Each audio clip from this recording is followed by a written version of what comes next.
Okay, let's go back on the bathroom. Should be good to go. Peak intro screen. Nice. Glad you guys like it. This was the little surprise slash present I was talking about.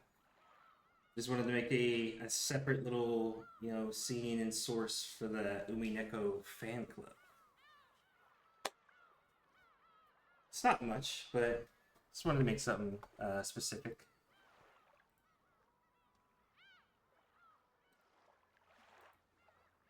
Let me just edit this real quick.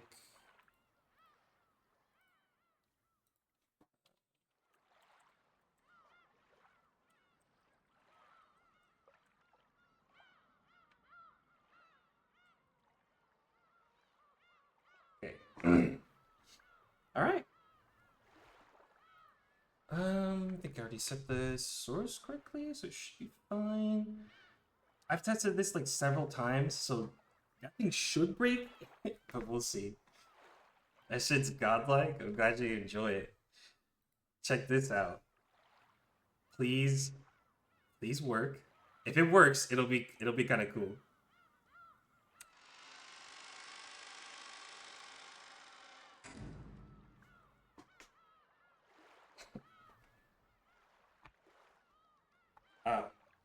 I guess the text box clipping. I forgot that the text box is still going up into the sky, but other than that, it looks like everything else is still like mapped correctly. You cooked with that? Awesome, awesome. Hell yeah. Let me change that text box height real quick and we'll get started. I'll just... Oh, and it works both ways too. That's the other thing too. 1 second. That's what I'm gonna change. Yeah. Just drag this down a bit. Save. All right, and then yeah, it works. It works the other way too. If I do this.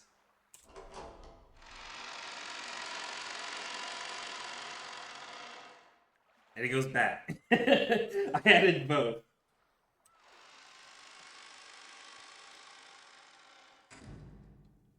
Alrighty.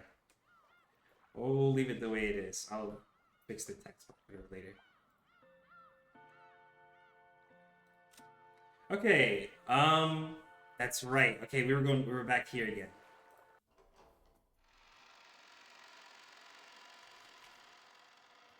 When I was like looking for like the sound effects and like the art and stuff like that, I had to make sure that I didn't accidentally spoil myself. So I only went to like specific folders and stuff.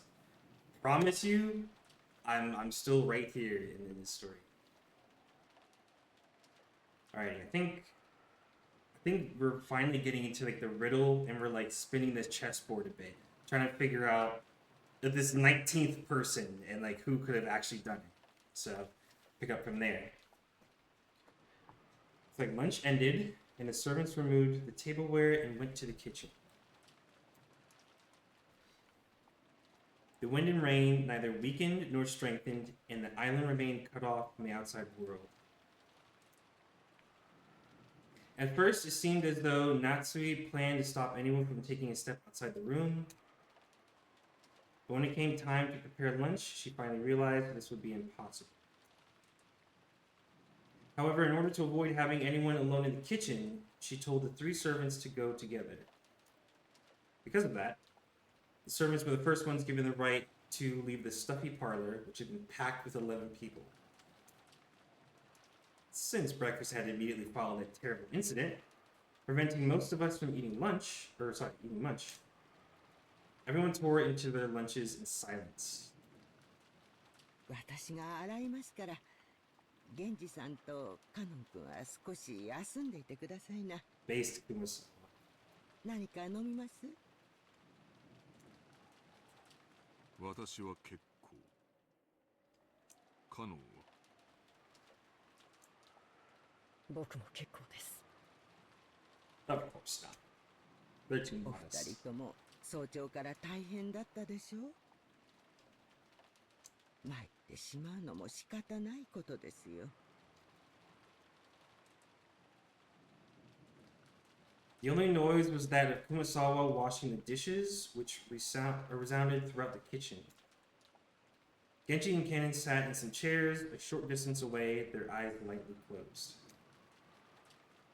Just as Kumasawa had said, those two had probably built up a great deal of fatigue. But that didn't mean they could let it show in front of their relatives. Avoiding that was one of their virtues. It's slightly squished, yeah. I think honestly, I think I'm gonna remake the overlay and make like the camera and the text box probably skinnier. I think is what I'll do, so that way I can expand like the main window. I was trying to get it to fit as much in frame as possible, but it does kind of look that way. It was difficult trying to keep everything within like the 1920 by 1080 resolution and trying to like scale all of it. After the silence had continued for some time, Cannon opened his mouth and muttered, Shut up. "Shut up." どうしてあんなひどい死に方を。 That's what I'm saying, man. It was, oh my god, it was so bad. 死に方のことは忘れなさい。ただ運がなかっただけだ。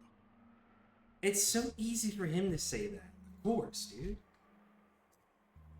そうですね。 That was his older sister. ただ運がなかっただけです。 They both fell silent once again. Cannon's expression was filled with grief. But was that part of the OST? Was that an update to the lore? シャノンちゃんが死んじゃったなんて未だに信じられま Okay, it's せ part ん of よ。 the OST. 本当にかわいそうに。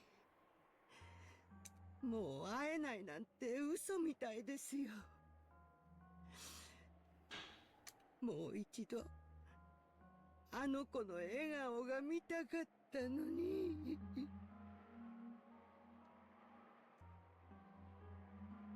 Kumasawa spoke with her back facing them. After all, Kumasawa hadn't seen Shannon's corpse. Oh, she's lucky. So she had no trouble mentioning its face. She doesn't know. When Kenan heard those words, it reminded him again of how only half of Shannon's face had been left, and his grieving expression twisted even further. どうしてベアトリーチェ様はシャノンを。生贄が欲しかったなら他にも大勢いただろうに。 Yeah, there were. どうしてどうして。 ただ運が悪かっただけだ。 Again. 少しの運がたがえばシャノンの代わりにあそこに横たわっていたのは私だったのかも、あるいは Oh, he was fucking. 他の誰かだったのかもしれない。 Yeah, it's true. すべては運命だ。源氏様、奥様の部屋の扉に血のような跡がついていたとおっしゃっていましたね。 We never investigated that, did we? シャッターに書かれていたのと同じもので。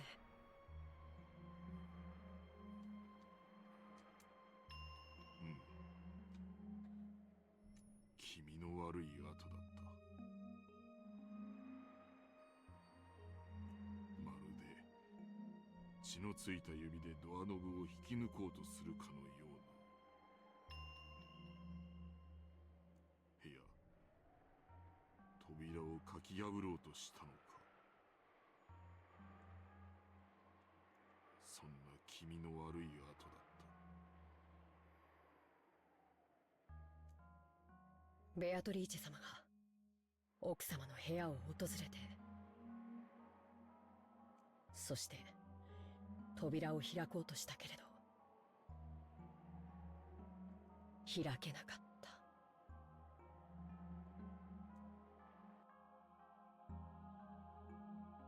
Genji thought back to the time he had seen those traces of blood on the door to Natsui's room. The substance sticking to the door around the doorknob and the marks of something scratching against the door. It had definitely appeared as though someone had tried to open the door but couldn't. どうして奥様は生贄を免れたんだ。Oh my god, oh, I forgot. Dude, I totally forgot. She had Jessica's ward on the doorknob. She gave her that. And it genuinely, I forgot. It actually literally worked. もし奥様が選ばれてたならシャノンは And she probably has no idea. シャノンは死ななくて済んだのに。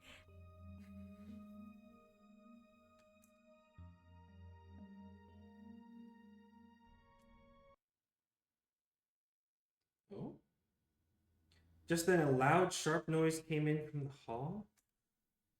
Both of them turned around, surprised. What was that? 面白そうな話じゃねえか。俺も混ぜてくれよ。Before any of the servants realized it, Battler was standing in the doorway to the kitchen. バトル様、これは失礼いたしました。Genji-san and Kanon-kun stood up, surprised, and hastily bowed. But I didn't care about stuff like that. I was more concerned with continuing their discussion. 便所って言って抜けさせてもらったのさ。ずっとあの部屋に閉じ込められてると窒息しちまいそうだったからな。水でも飲ませてもらおうかと思ったら面白そうな話が聞こえてきたんでよ。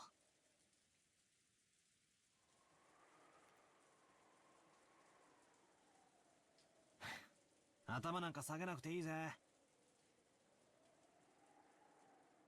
今の話の続きを聞かせてくれよ。今のは別に。ちょいと前から話は聞かせてもらってるんだ。Okay, there's no point in hiding it then. Come on. 今さら隠すなよ。だから単刀直入に聞くさ。ベアトリーチェってのは何者だ。どうやらおとぎ話の魔女ってだけじゃなさそうだな。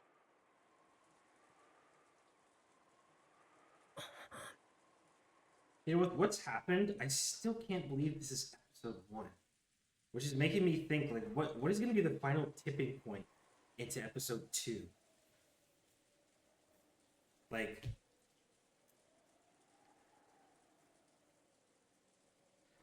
How do I ask my barber for this cut without showing him this picture? The left or the right? If it's the left, good luck. Kenny's averted his gaze. It was obvious that he didn't want to talk about this. Which only made me want to ask him even more. Oh, the right? I don't even know. Maybe like some Ace Attorney style. And they might understand. While making an effort to smile, oh, I grabbed the collar of his shirt. Okay. 夕べまでなら俺は無関係さ。 They call his hair stupid in this game? Okay, ask your barber for the stupid cut. だがな、今朝からは違う。親父たちを殺された時点で俺は立派な関係者だ。俺にもそのうさんくさそうな話を聞かせてもらう資格があるはずだぜ。Okay, alright, battler. I glared into Cannon's eyes as he continued to avert his gaze in apparent pain. Since there was a big difference in our heights, Cannon had to stand on his toes and it looked like it hurt a bit. Hey, just let him go. さん、 Say less, and I walk out with clown here. That sounds about right. I think at one point someone says, keep the jokes to your hair. Wait, really? That sounds like something Jessica would say. I could see it. Something either like Jessica or I guess not anymore Rudolph, but yeah. Maybe one of them would have said it. 手を離してやってくださいな。別にカノンさんは隠しているわけではないのです。じゃあ話してくれたっていいじゃねえか。仲間外れたら寂しいぜ。Hey, even if you feel that way, you don't have to get aggressive, dude.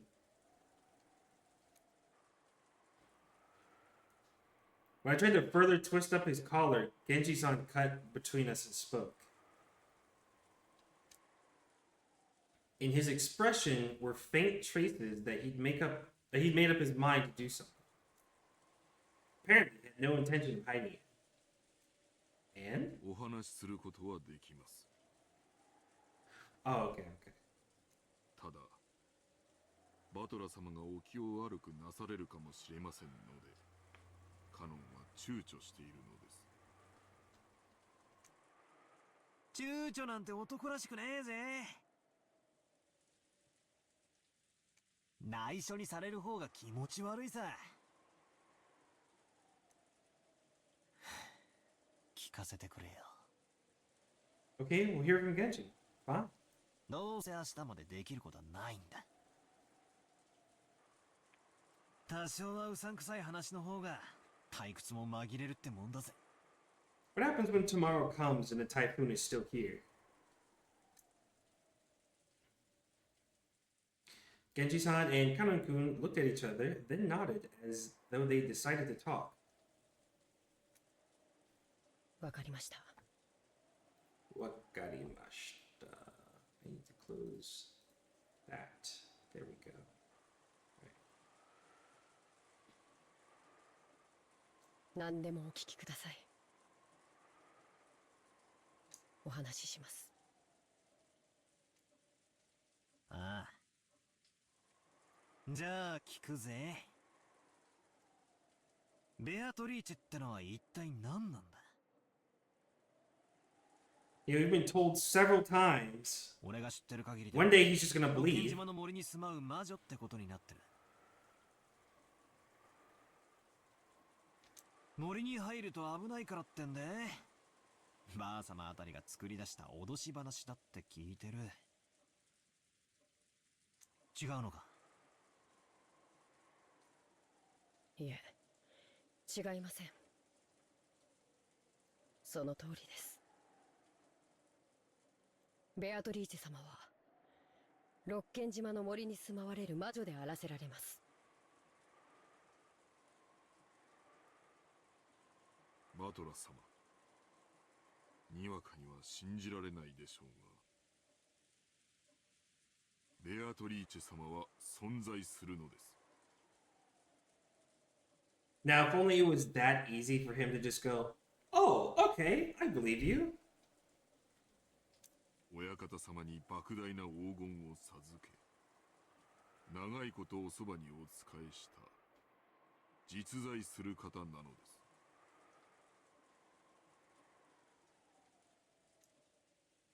はあ It's that easy, exactly. よせやいよせやい。じい様の受け売りを言うのも給料のうちだってのか。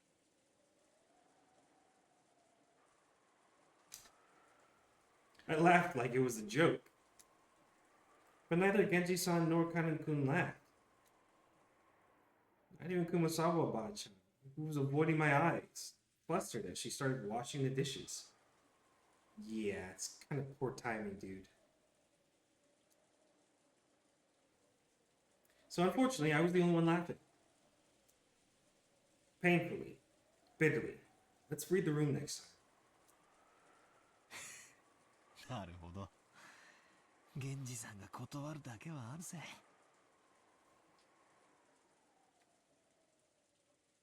こいつは確かに正気じゃ気を悪くする。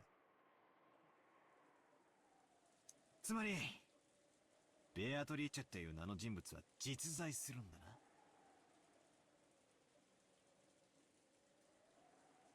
はい。親方様がこの島にお屋敷を構える以前からずっとお仕えしている方でございます。おそらく私よりも長くお仕えしているでしょ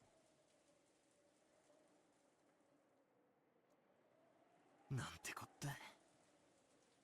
桐江さんの仮説は外れたな。Yeah, but we all knew that. じいさまにベアトリーチェという名の腹心は実在したってわけだ。そいつは今この島にいるんだな。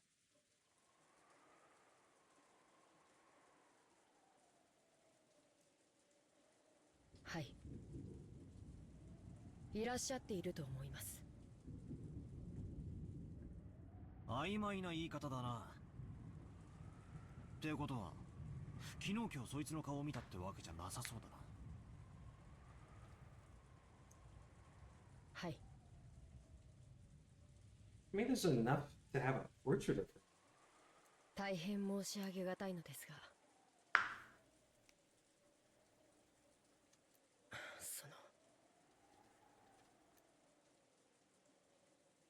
Canon-kun once again dropped his gaze, avoiding my eyes. なんだよ、そこで切るなよ。鮮度目みたいで気持ち悪いぜ。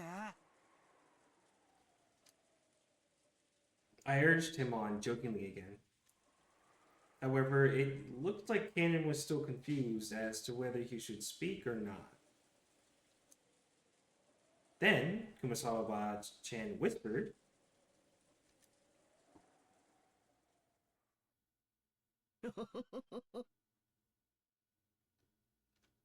お顔を見ようにも、ベアトリーチェ様にはお姿がありませんから。no form at all? お姿が Interesting, okay.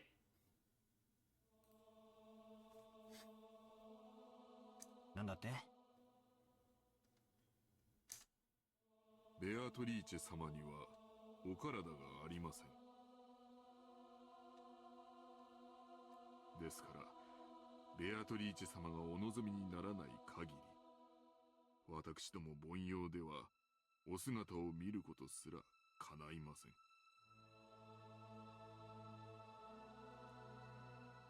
ベアトリーチェ様が人の姿をされていた頃の絵があの肖像画のものなのだとか。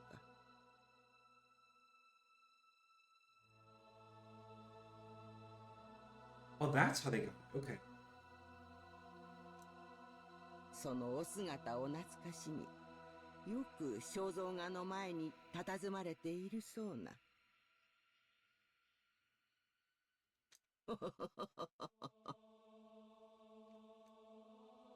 ベアトリーチェ様は時折輝く蝶の姿に身を変えられて現れることがあります。 Glittering butterflies. 万一お屋敷の中でお見かけした場合には決してその後を追ってはならない決まりです。追えば不幸があると囁かれています。その禁を破り大怪我をして辞めた使用人も実際にいます。おいおい、マジかよ。 I mean, this is it, Madeline. You asked about Beatrice. Here we are. あんたら本気でそんな話をしているのかよ。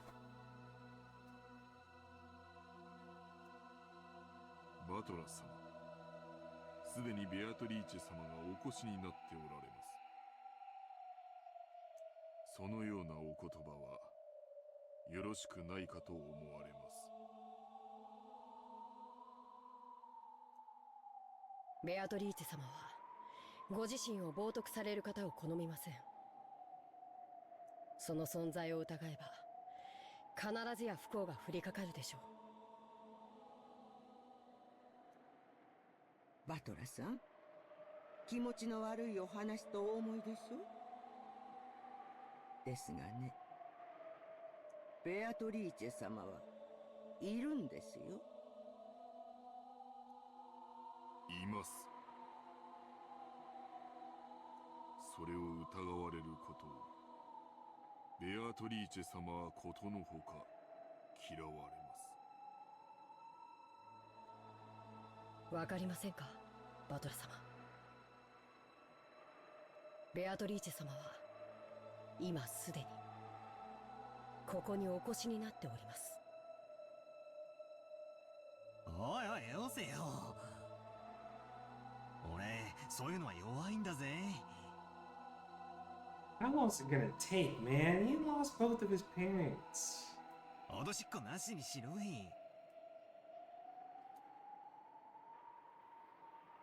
However, there was no trace of a joke in the eyes of the three servants. On the surface, I laughed and tried to look unconcerned, but I was quickly starting to sober up.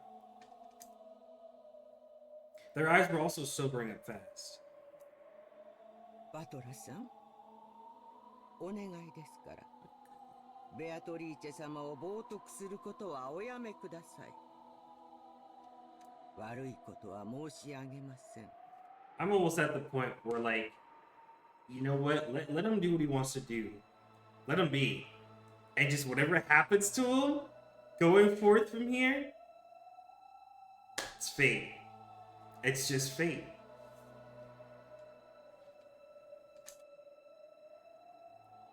Kumasawa Ba-chan, who was usually cheerful and always teased people, now spoke with a totally serious face. いや、いるって言われてもよ。俺には何も見えないぜ。今、俺の隣にいるとでも言うのかよ。冗談よせやい。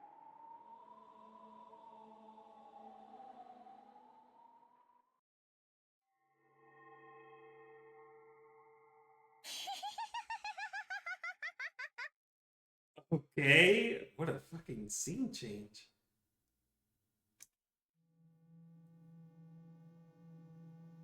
Just then, that unnerving laugh suddenly filled the kitchen. No fucking way. No way! Right as they're talking about her. When I turned around, Maria was standing there by the entrance. But her expression and the feeling about her presence, felt exactly the same as the servants. We need a Maria TTS voice, hee. I can see it. If you find it somehow, I can add it. I might look into it. What's so wrong with your face? Yeah, this is not Maria anymore. 波長の合う合わないは生まれつきだよ。 Whether your wavelength matches or not is determined at birth? バトラは生まれつき波長が合わないタイプなんだよ。だから見えない。会えない。話せない。 It's based on a wavelength at birth? Really?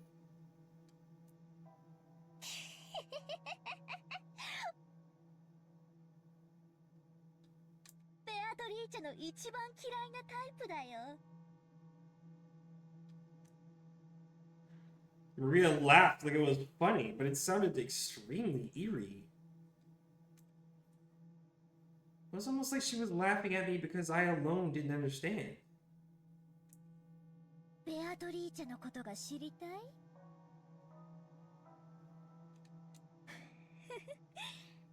ベアトリーチェはね、1000年の魔女なんだよ。あらゆる悪魔を刺激し、錬金術を極め、賢者の石を生み出し、莫大な黄金を生み出すことができる。Oh. Is that what Project E2E is after? Is that what that Philosopher's Stone means? That whole mod would make sense then. Okay. おじいさまは彼女と契約することで、後ろ宮家に莫大な富を築いたんだよ。昨日私がベアトリーチェの手紙を読んだでしょ？あれは本当なんだよ。ま、バトラに信じろと言っても無理な話だろうけど。Is that a death flag right there? Is that why she's saying that? 六冠が生まれつきさっぱりみたいだからね。Oh, it's because he was just born without the. Okay, just the sixth sense. Got it.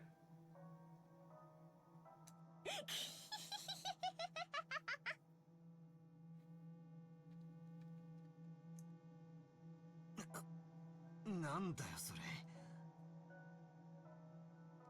魔女？悪魔？そんなの誰に聞いたんだよ。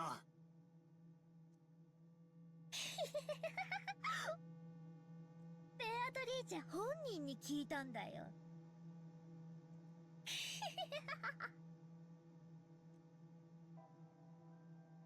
Rhea kept doing that unpleasant laugh. Right, Rhea. However, the servants who watched over this didn't even blink.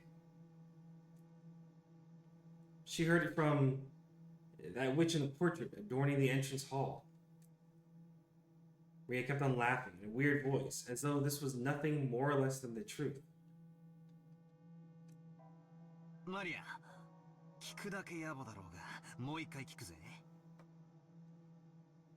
昨日、マリアにあの手紙を渡したのは誰だ？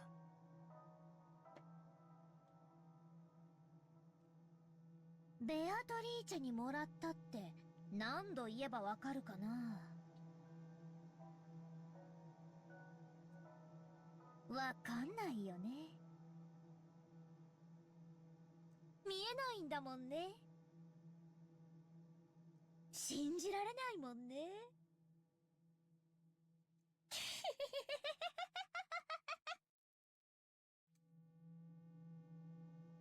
Just then, Maria's laughter suddenly stopped. バトラ、 Whoa. まだわかんない？ベアトリーチェ様がいるのが。いるって、どこにさ？だからベアトリーチェ様がここにいるのが。That's right. Now that I think about it, I've been feeling for a while now that the servant's eyes haven't been pointed in quite the right direction. I figured they were just staring absentmindedly, but that wasn't the case. The four here, Genji-san, Kanen-kun, Kumasawa-san, and Maria. Everyone except me was looking at a spot right behind me.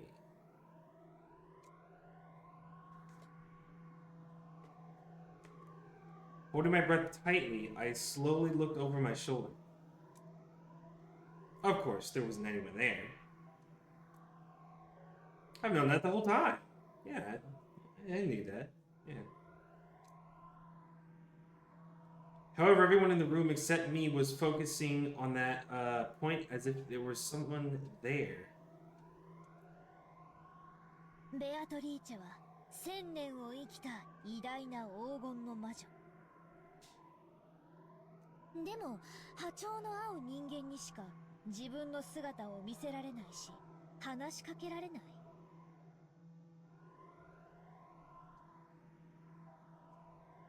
だからね、それがとても悲しいんだよ。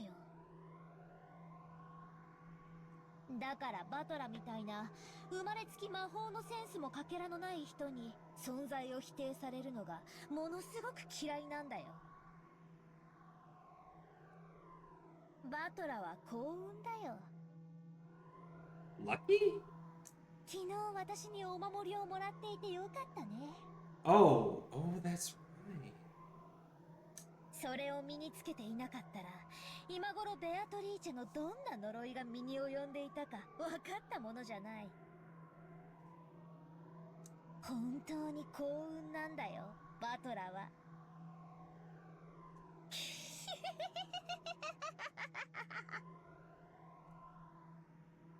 ああ、あのサソリのキーホルダーかよ。あれって安っぽい景品か何かだと思ってたんだが、ちとはご利益あったってことなのか？ He didn't even deserve it. Like, he still doesn't believe. Should have given it to Shannon.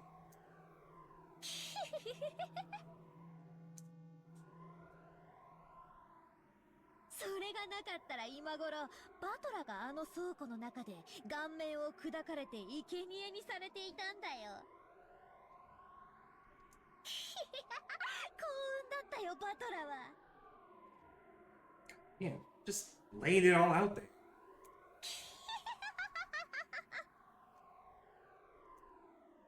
そうか。あれがなかったら、俺は今頃殺されてたってのか。なんでバトラはベアトリーチェを信じないの？いるのに。今そこにほら。 Where? 信じる気になったでしょ？信じなよ。 How's it doing?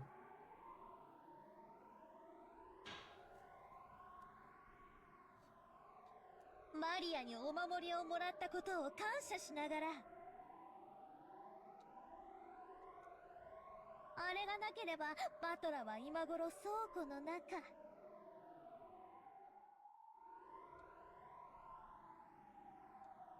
代わりに誰か一人が助かっていたかもしれないね。 Well, yeah, actually.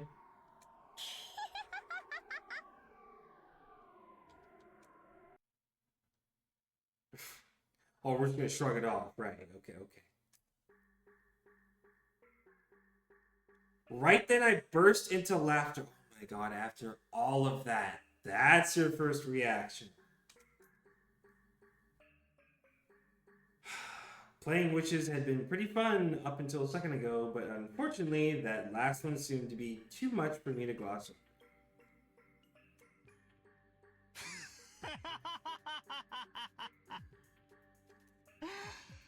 じゃあ全然ダメだぜ、マリア。What is he getting at here? ってことなら悪いが、ああ、全然ダメだ。When Maria saw me suddenly start laughing, she stopped. Even though she didn't understand what I was laughing at, she realized it wouldn't be pleasant for her. He said it. Oh, he said it.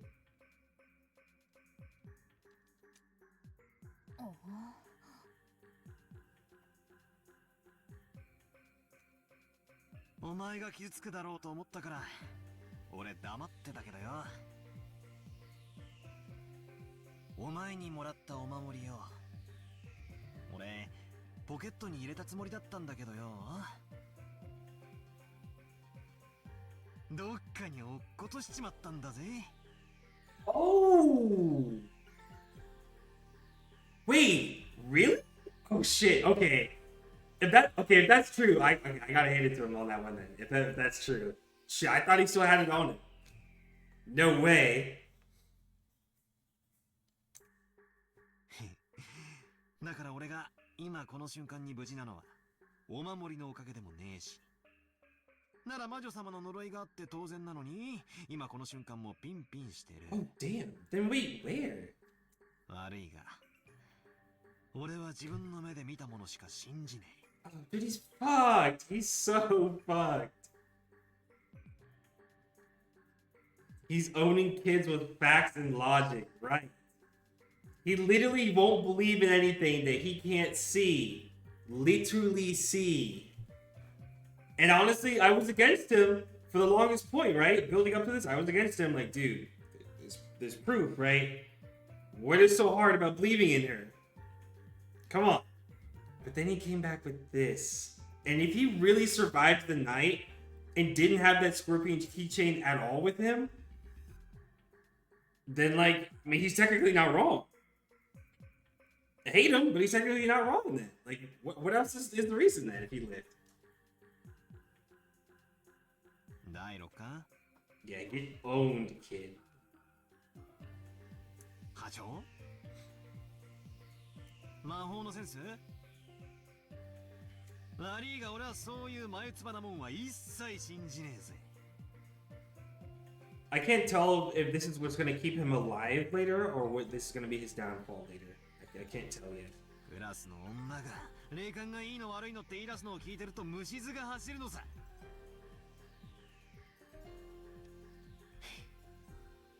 あんたらがいくらじい様に給料もらってるか知らねえが、俺を妙な宗教に勧誘しようったって、そう簡単にはいかねえってことはよく肝に銘じておきやがるってんだ。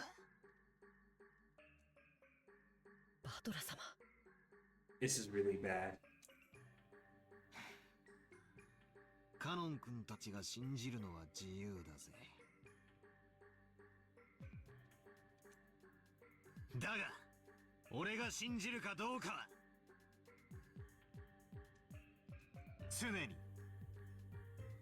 俺が自分で決める。悪いがこの目で見るまでベアトリーチェなんてうさんくさいものの存在を信じるわけにはいかないぜ。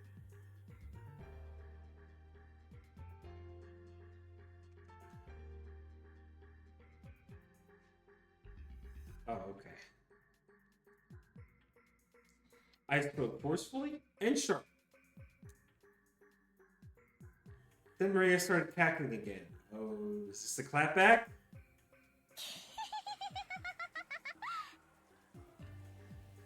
ならそれでいいんじゃない？いずれお前のような波長が全然合わない人の目にもベアトリーチェは見えるようにな Oh, る。 he does have a chance after all. Okay. もうじき蘇るんだよ。ベアトリーチェはね。そうしたら一緒にいっぱいお話をしたり遊んだりしようって約束してるんだよ。 Hey, good for you. 疑う必要も無理に信じる必要も全くない。現れるんだよ、もうじきね。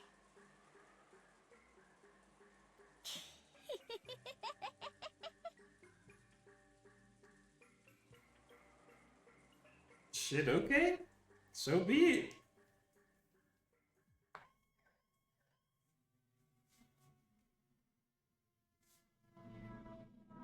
So be it.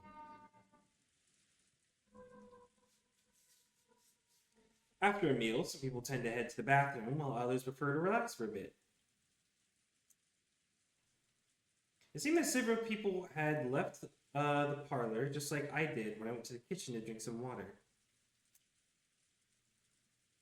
Oh, that's right. She brought a fucking gun at the end. I totally forgot.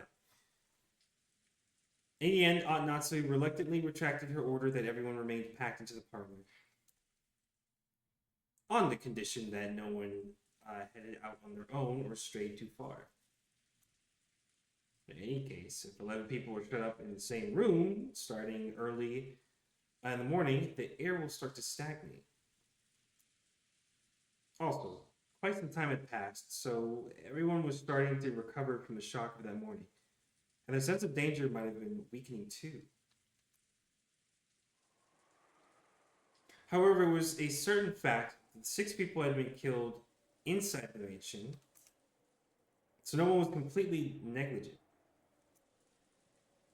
So whenever they went out into the hallway for a breath of fresh air, trying to act tough, he would quickly get scared of standing there isolated and would eventually return to the parlor. I guess it's like the north wind and the sun. If you force someone to stay shut in, they'll resist. But if you tell them to do whatever they want, they'll come back obediently. People really do not, or people do like not do what they're told.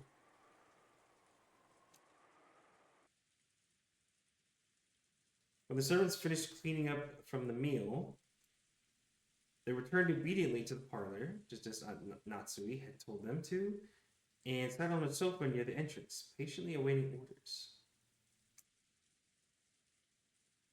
Maria, almost as though she had suddenly finished playing witches, had returned to the pure Maria I knew well, saying, "Ooh." What in the world happened back there? What happens in the kitchen stays in the kitchen. I hadn't felt even an atom of the presence of this person called Beatrice, who was supposedly standing there behind me, invisible. However, I felt like I glimpsed a little of that presence inside Maria. 確かにマリアちゃんは魔女とかの話になると人が変わるね。 It's almost like she's not herself anymore. Weird. 昨日海岸でバトラ君も見たでしょ。サソリのキーホルダーの時か。いや、あんな機嫌を損ねるみたいな感じじゃなくてよ。まるで二重人格みたいな感じで。ああ、たまにそういうこともあるな。さっきマリアが魔法陣の話を始めた時みたいなやつ、たまにあるぜ。Well, that's just a normal thing? Okay. 気持ち悪いけどな。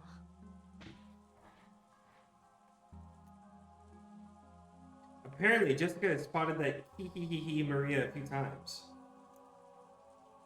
I just happened to catch it at a bad moment. It was pretty freaked out seeing it for the first time. あれってのは何なんだ？マリアは二重人格か何かなのか？それとも本当に霊感が強かったりとかして、そういうのに憑依されたりとかしちまうのかよ。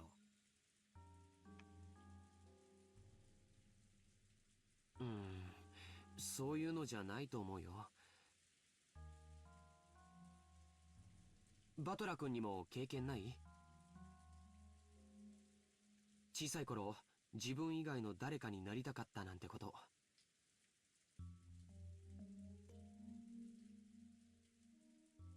When humans are born, no one has any individuality. However, when they reach their growth period, their sense of self starts to be born.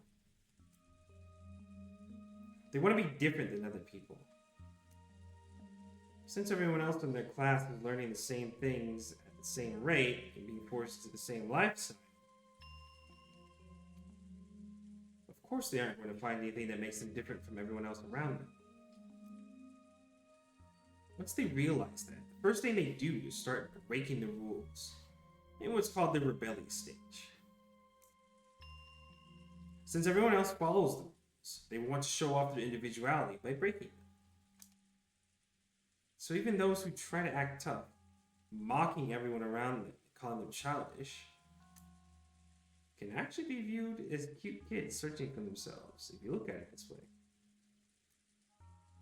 Well, I'm lecturing about this like I'm so smart, but I actually got it secondhand from George on it. Yeah, no, we know you're not smart. It's fine. I myself was one of those embarrassing guys who thought it was cool to act like a little bastard. Well, that was when I was at the age where you try to show off for the opposite sex. 成長期の根底には子供から脱却したいというひよこが殻を破るのに似た衝動がある。子供と大人の違いは何かわかるかい？ Probably can think of several things, but what in this case? 年齢？それとも体格？違うよ。経験だよ。Oh, how wise, George. I didn't think about that. Fair enough. 大人が子供を見下すのは人生経験が少ないからだよ。子供が何を言っても鼻で笑ってしまうのは世間知らずのくせにと見下しているからだよ。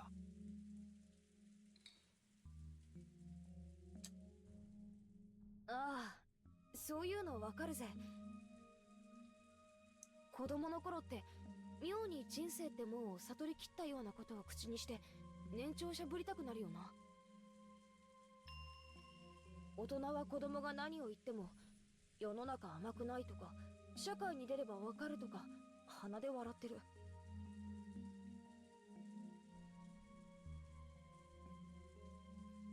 まあ実際そうなんだけど、子供的にはそういうのって見下されてるみたいでムカつくんだよ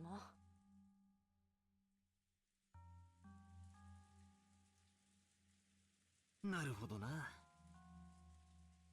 知識や経験の有無か。確かに年齢だけ無駄に食ってても尊敬はされねえよな。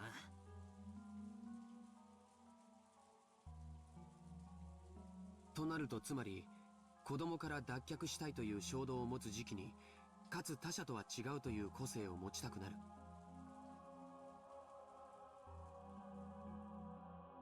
子供からの脱却がつまり知識や経験なのだとしたら。なるほど。他人の持ち得ない知識を持つことが一つのアイデンティティになるわけか。小学校の頃なんかさ、クラスの誰も知らないことを知っていたり持っていたり身につけていたりするとヒーローになれたよな。 Where did this growing conversation come from again? バトラもそういう経験あるだろ？あるある。何か一芸に秀でたいと思うお年頃って確かにあるな。なるほど。それが子供からの脱却、つまり成長期ってわけか。健全な意味での成長期はそうして没個性を脱却するために人が持たない知識やスキルを身につけることを促す。これは社会学的にも面白いことだよ。人が没個性を嫌うために人と違う技術を身につけようとする。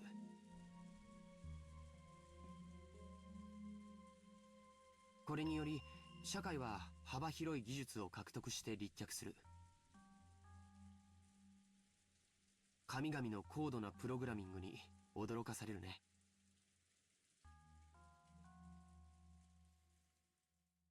まあ個性がネガティブに働くこともあるぜ。クラスみんなが真剣に勉強してるから俺だけはサボって目立とうとかよ。Yeah, that last bit was really true about me. It's only recently that I've been able to thank the middle school teacher who slapped me after school. でもまあ誰も飛べない飛び箱を飛んでやりたいとか、成績のいい連中を周回遅れにさせてやるぜってマラソンで全力疾走とか、そういう気持ちはあったな。勉強はダメだったから少なくとも運動では見返してやるぜって根性はあった。うん、なるほど。ちゃんと成長期してるな。俺。男子ってやっぱり肉体的な方面に関心が向くよな。It's natural. でもよ、同じ時期に女子は精神的な面に向きやすいんだよ。バトラのクラスの女子にも占いとか霊感とかそんなこと言ってる女子連中のグループがあったりしただろ。 I think he mentioned that in the kitchen. あったあった。人の星座とか血液型とか聞いてきて、やっぱりクスクスとか笑われると大いにムカついたもんだぜ。どこのクラスに行っても女子は占いが好きだし、決まって霊感に強いだの弱いだの、感受性がどうこう、見えないものが見えちまうだの、そういう手合いが必ずいたもんだぜ。占いも霊感も学校では教えないものだからね。Or like taxes. 男の子と違い、内向的な世界に関心を持ちやすい女の子にとって、それはアイデンティティを確立しやすくて、かつ興味深いジャンルなんだよ。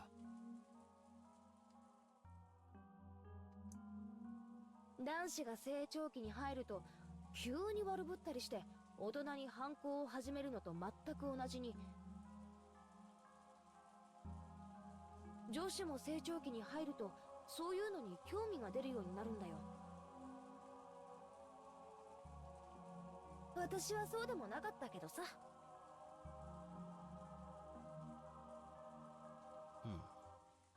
つまりマリアがオカルトに関心を持つのは年頃の女の子としてはそう珍しくもないってことか。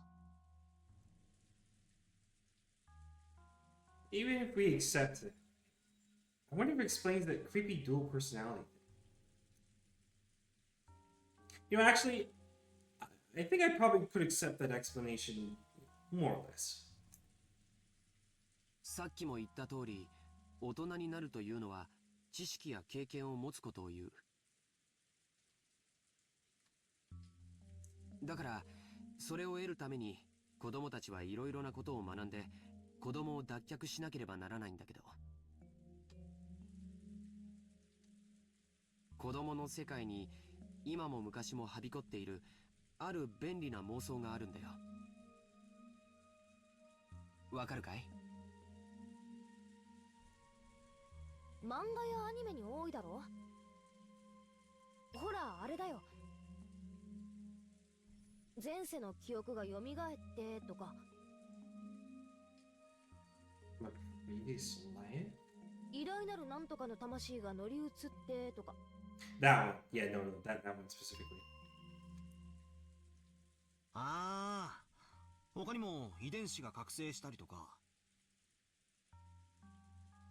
封印されていた能力やら記憶やらが戻ったりとか、いろいろあるな。どういうわけか、あの時期はそういうのがやたらと流行るもんさ。どうしてだ？今挙げたキーワードはすべて子供の自分に知識や経験を直ちに付加できる幻想だからだよ。9歳の女の子も1000年を生きた魔女が私に憑依していると言い出せば、1009歳のアイデンティティが得られるわけだからね。George can do math. まあつまり勉強するのは面倒くさい。でも人とは違うスキルを持って周りに威張りたい、ちやほやされたいっていう連中にとっては便利な妄想なんだよな。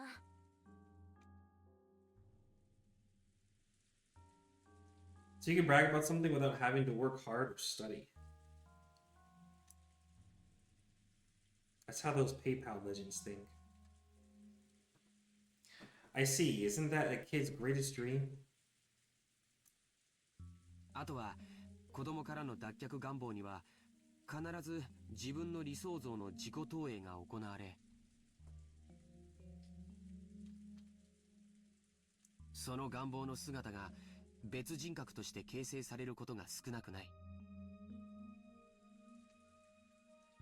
バトラ君だって家と学校では多少キャラクターが違うということがあるんじゃないかな。多分家での自分の姿をクラスの友人たちに見せるのは恥ずかしいはずだよ。学校の自分は自分のなりたい姿の投影で、家の自分は本来の姿だから。つまりキャラクターの使い分けというか。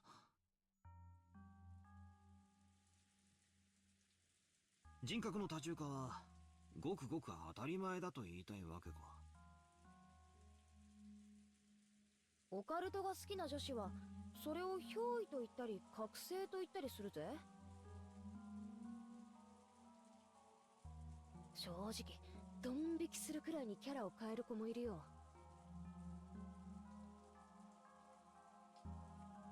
男子にもいるだろ。切れたとか言ってやたらめったら粗暴キャラに変身するやつが。あれ本人はかっこいいと思ってるんだろうけど、見てて痛いよな。No, she's right. She's right about that. つまりおさらいするとだ。 Yes. Where's this all going? マリアくらいの年頃の女の子がさっきみたいな不気味な二重人格みたいなのを見せてもそれほど珍しいものじゃないと言いたいのか。簡単にまとめるとそういうことだね。アイデンティティは自己を形成するための大切なもの。それをバカにしたりするとかえってその殻に閉じこもってしまうこともある。だからほどほどに付き合ってあげるのが大切なんだよ。 Keywords to some degree. Because even George knows that there's a limit. それを丸ごと受け入れてあげるのが親の包容力というものなんだけどね。兄貴、それで独身って信じられねえぜ。 I can now. もう子供が中学くらいに上がってそうな貫禄さ。じゃあローザおばさんもあのマリアの二重人格についてはよく知っていたのかな。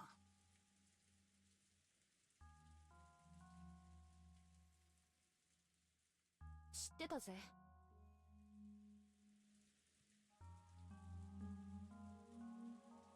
ここだけの話、ローザおばさんはすっごく嫌がってた。気持ち悪いし、クラスでますます孤立を深めるだけだって。だからマリアがオカルトの話を始めたり魔女みたいな声で笑い出したりすると Oh 必ずビン man. タしてたぜ。 Come on. だからマリアもローザおばさんがいる時にはそういう話をしないようになったみたいだけど。 Again, Rosa. Why are we resorting to this? Maybe that thing back there was just a little game from a girl facing her growing period. Just a girl trying to show that she was different and independent by holding interest in witches and the occult. And since she wanted to be different from herself, young as she was switching between her normal personality and the personality of her ideal, a witch. Yeah, at first I'd find that very disturbing. But after being lectured by George Aniki, it felt like this was a path everyone walked down at one time.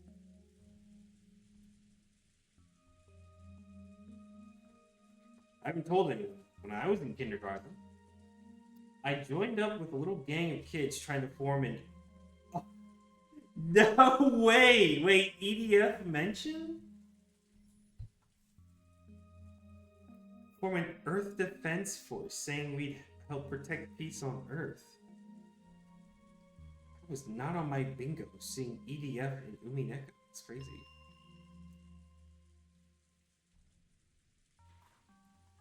That is peak. My face turns red when I remember how during what we called battle practice, we would chant EDF, EDF. Okay. For being in part of the EDF, I will say he's a little base again. I will say that. Being part of EDF and EDF lore was never on my radar at all. That's crazy. But also EDF is a theme or name across a lot of media, but with that line. Oh yeah, yeah, no. That solidifies it. Yeah, it's in the game. Dude, I swear, there's something about EDF that's actually like kind of like hypnotical. I still remember the chant in my head. Like I sing the fucking theme song of it like over and over in my head. I think it's drilled in there.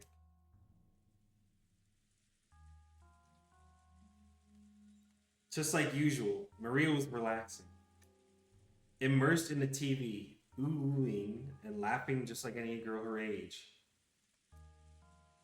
But on the inside, another personality, that of the ideal witch she respected and blindly accepted, was sleeping. It's called military propaganda. True. Shit, I guess they got me. But that wasn't anything extraordinary. It was perfectly natural for a girl of her age.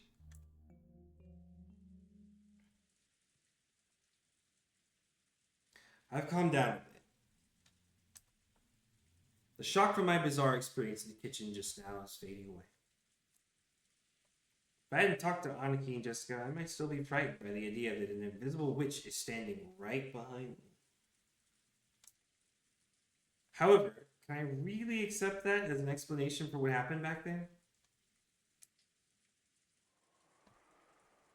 If it had just been Maria, I could have explained it as the fickle delusions of a growing girl.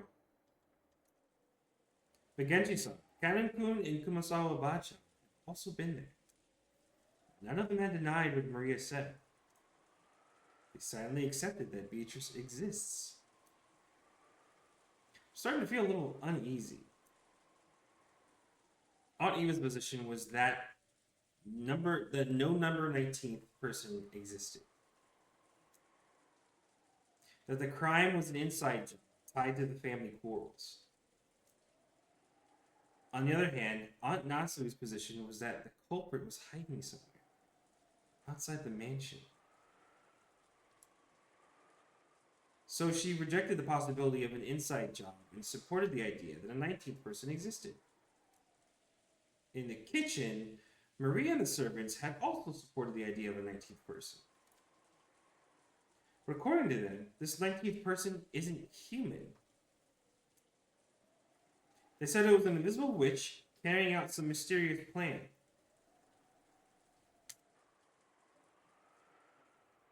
Is there a 19th person or not? And is the culprit human or a witch? For some reason, I couldn't just laugh off any of those possibilities. Not even the most ridiculous story about the witch.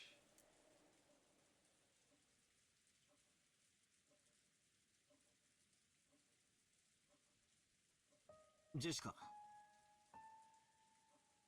ベアトリーチェの話ってのは、俺の認識では森に子供たちが迷い込まないようにってんで作った大人の脅し話だってことになってんだが、この屋敷じゃ違うのか？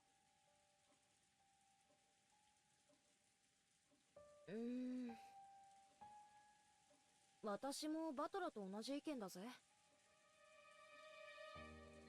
こんなのは子供に言うことを聞かせるために親が作った間抜けな怪談だと思ってる。でもそうだと口にはできない空気が屋敷内にあることは否めないな。おじい様がベアトリーチェは存在すると公言されているからね。使用人たちは立場上それを疑えないし、クラウスおじさんたちもおじい様と喧嘩がしたいわけもないから、表向きは口を揃えてる。だから多分このお屋敷ではベアトリーチェの存在を疑うことはある種のタブーだと思うんだよ。年に一度しか来ない僕たちと違ってね。そうでしょ。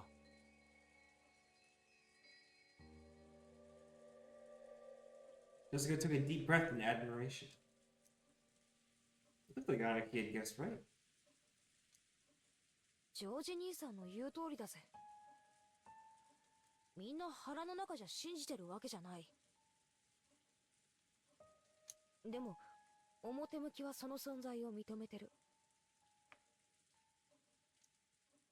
ほら、神様の存在を認めるようなそんな雰囲気だよ。実際にはいないことを知ってても、それを口に出して否定したら野暮みたいな空気だな。I can see that. 使 Okay. 用人たちの間ではどういうことになってんだ？やっぱり雇い主のじい様がいるって言ってんだから、それに口調を合わせてるわけか？さあ、詳しくはわからないけど、使用人たちの間ではベアトリーチェの話はある種の怪談扱いになってるよ。ほら、昨日海岸でシャノンが話してくれたろ。夜見回りをしているとき、不気味な何かを見かけたとか、そういう話。Oh, actually, I do remember that. Okay. She did say something like that, didn't she? Yeah. Back then, I thought she was just being really nice to help improve Maria's mood. But I felt like she was serious when she said it. That's right. She definitely said it. She definitely said the same kind of thing that Genji and the rest all had unanimously declared back in the kitchen. 他にも鬼火や輝く蝶々が舞っているのを見たという使用人も、カノン君もそれらしいものを以前夜の見回りの時に見たことがあると言ってました。あと最近ではお屋敷の中で深夜に不思議な足音をよく聞くと使用人の間で話題です。私たちは肖像画の中のベアトリーチェ様が姿を消してお屋敷の中を散歩しているんだろうと囁き合ってるんですよ。ずいぶん前ですが、私もそうかもしれない足音を夜の見回りの時に聞いたことがあります。That's right, she definitely said that. Exactly the same thing that I've been just told now. でも怯えることはないんですよ。ベアトリーチェ様は親方様とは異なるもう一人のお屋敷の主です。だから変に怯えたりしないで敬意を持っていれば決して悪いことはしないのだそうです。ただし敬意を持たないと恐ろしいんだったね。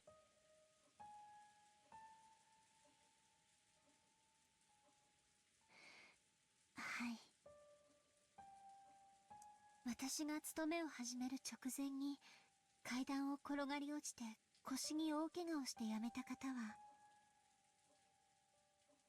ベアトリーチェ様のことを悪く言っていたそうです。Oh, that's right, they did mention that too. だから使用人たちはベアトリーチェ様のお怒りに触れたのだろうと噂し合ったそうです。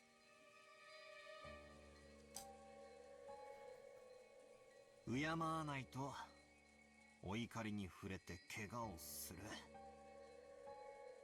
つまり使用人たちにとってベアトリーチェって存在はお稲荷さんにいたずらしたらお狐様のたたりがあるってくらいには信憑性があるわけだ。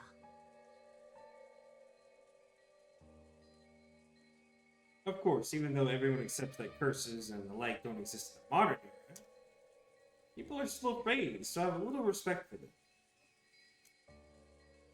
You often see it when, in a residential area, someone is building a house, and they call a Shinto priest for a ceremony to honor the god of that plot of land. You might think it was just a big waste of time and money, but it is said that if the workers don't do that, a big accident will occur, so they never neglect to do it. You also hear about how if an Inari shrine is carelessly removed during a town replanning, there'd be a curse by Kitsune-sama. I think I might have read somewhere that when the occupying forces were trying to expand the airport, they tried to remove an Inari-san that was in the way. And the workers kept being struck down by mysterious fevers. Even in modern cities like Tokyo, it wasn't rare to see some modern buildings packed all around an old Inari shrine, leaving the shrine itself untouched. This wasn't limited to Japan. It's probably similar to how foreigners baptize babies. How did we get here? Wait. If I remember right, by Christian doctrine, if unbaptized souls have even the slightest amount of sin, they will still go to hell. Oh. Didn't know that. Putting water on a child's forehead doesn't do anything but make them cry. But if by doing just that, parents can prevent their children from going to hell, they will happily go through with that ceremony.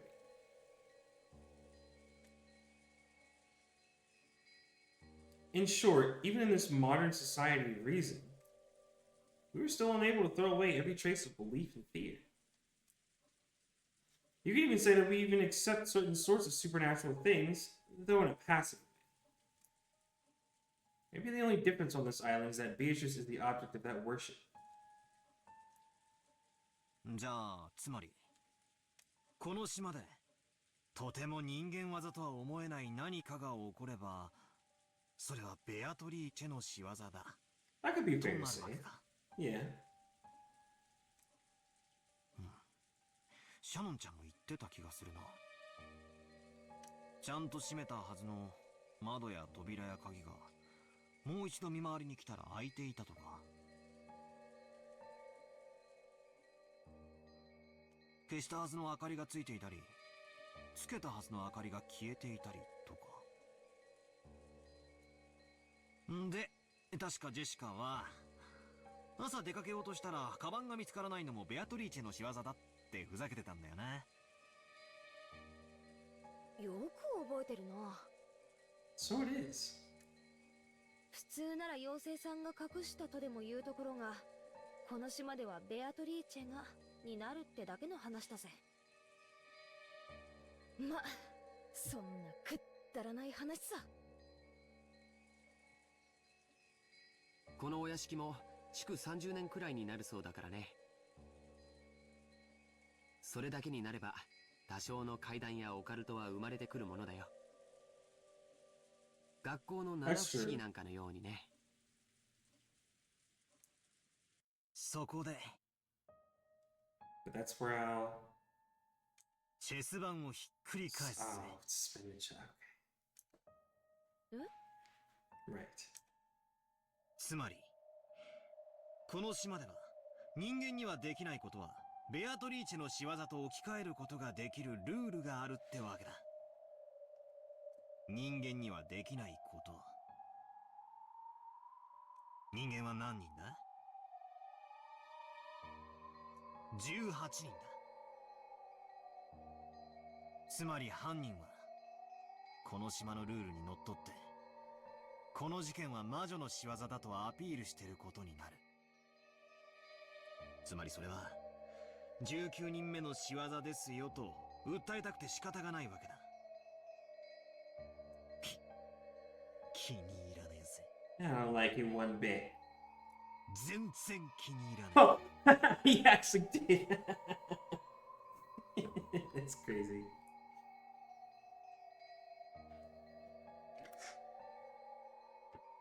Great timing. 気に入らないって何がだよ。He knows, yeah.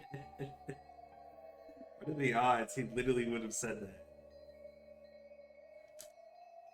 仮に不可視の19人目が存在して、そいつが自分の存在をアピールしたいなら、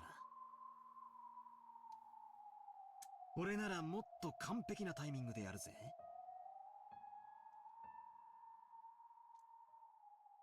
完璧なタイミングでってのはどういう意味だい？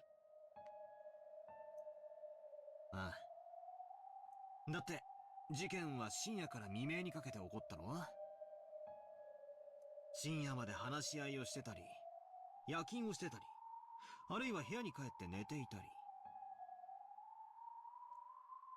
どいつもこいつもアリバイがあやふやで、十分内部犯行が疑える段階だ。ジョージの兄貴もエヴァおばさんに聞かされてるんだろ？内部犯行の可能性が高いって話。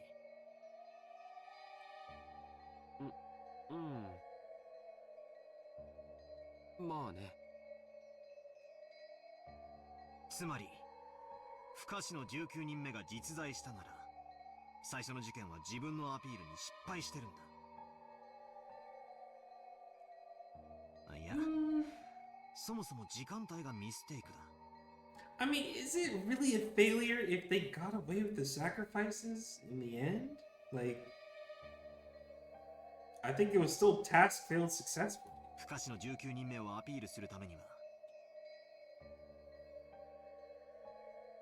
死んだ6人以外の12人が全員白であることが確定している状況下で行われなければならない。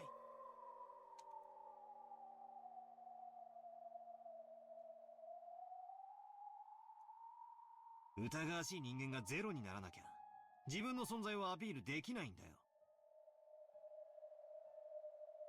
だから全員のアリバイが一番あやふやになる深夜の時間帯は、19人目にとって自分が一番あやふやになる時間帯でもあるにもかかわらず、その時間を選んで犯行に及んだ。そんな時間に犯行を起こせば、18人の誰かが疑われるのは明白。にもかかわらず、マリアに手紙を渡して魔女を名乗り、誰もが自分でないと否定している。つまりベアトリーチェという19人目がいるように見せかけたい人間が18人の中にいると、こう言いたいのかよ。なんだかぶっ飛んだ発想だな。Right. まだおふくろの屋敷の外に不審者が潜んでいるって話の方が信憑性があるってもんだぜ。まさかバトラはこの客間の中に犯人がいると疑っているのかよ。Unfortunately, I think he's serious. ああ。何者かが俺たちにベアトリーチェが存在すると認めさせようとしている。そうさ。昨べのあの手紙からもう事件は始まっていたんだ。証拠も根拠も何もねえけどな。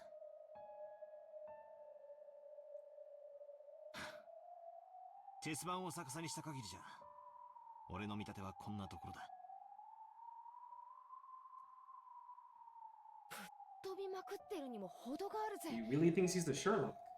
妙な推理小説の読みすぎじゃねえのかよ。でも無視できない着眼点もあるね。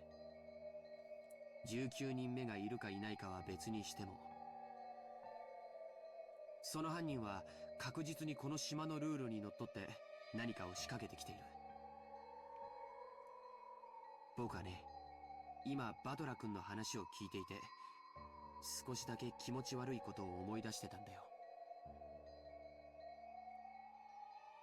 気持ち悪いことって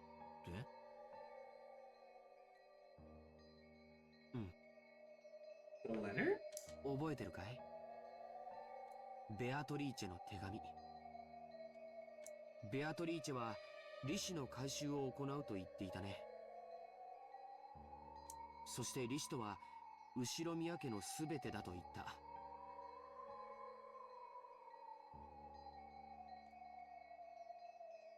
Just kind of like thought back on what Maria had read aloud the previous night. 言ってたぜ。確かに言ってた。そして利子の回収をこれから行うが、黄金の謎を解いたら、その権利を失うとも言ってたよな。おじい様は黄金を授かり、後ろ宮家を再興した。つまり黄金を資本に生み出したもの全てが利子だってベアトリーチェは言っている。つまり冗談きついぜ兄貴。まさか後ろ宮家の全て。 Oh! I see what he's trying to say. I never thought about it that way. Huh. つまりじい様が生み出したもの全てってことは。 Yeah, I mean, that's technically, you know, part of the Ushiromiya family too. じい様から血を分けた一族のことを指すってのかよ。あの手紙をそう読み解いたなら、この殺人はベアトリーチェが行った正当な利子の回収ということになる。となればこの事件はまだ続くよ。利子の回収はまだ途中なんだからね。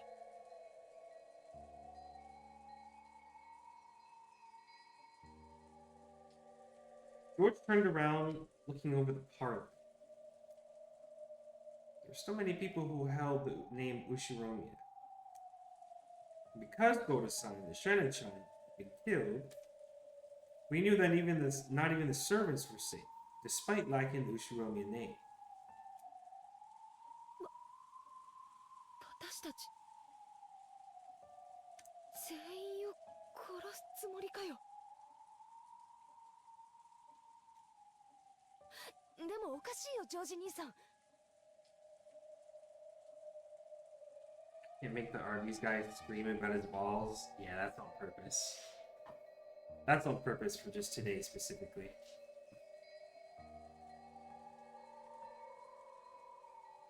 ならどうして6人だけ？他に大勢殺せたはず。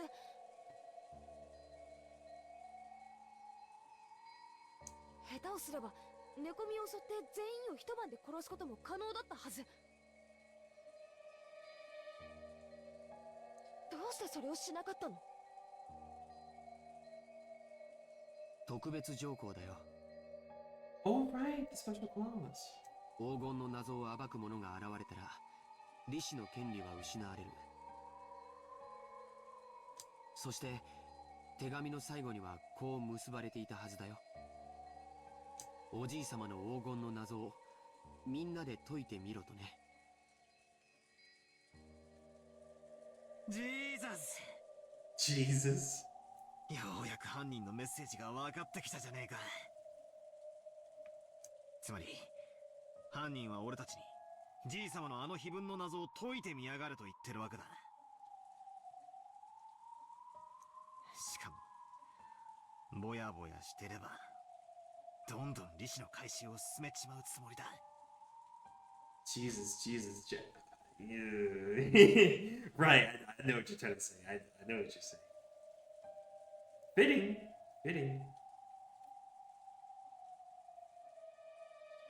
I realize that this is all based on several guesses that are way out there. But not everything that happens in this world fits together in a perfect line. Most of the events we don't understand are only individual points.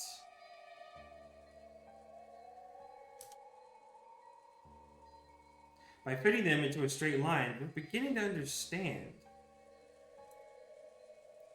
When the points at either end of the line are really close, the line itself is more logical and easier to understand. And when those points are really far away, the opposite is true. It's the distance between these points that makes us say our guesses are way out there. However, if the distances we span are too narrow, that means our thinking will be narrow too. Is there a difference between making guesses and reasoning?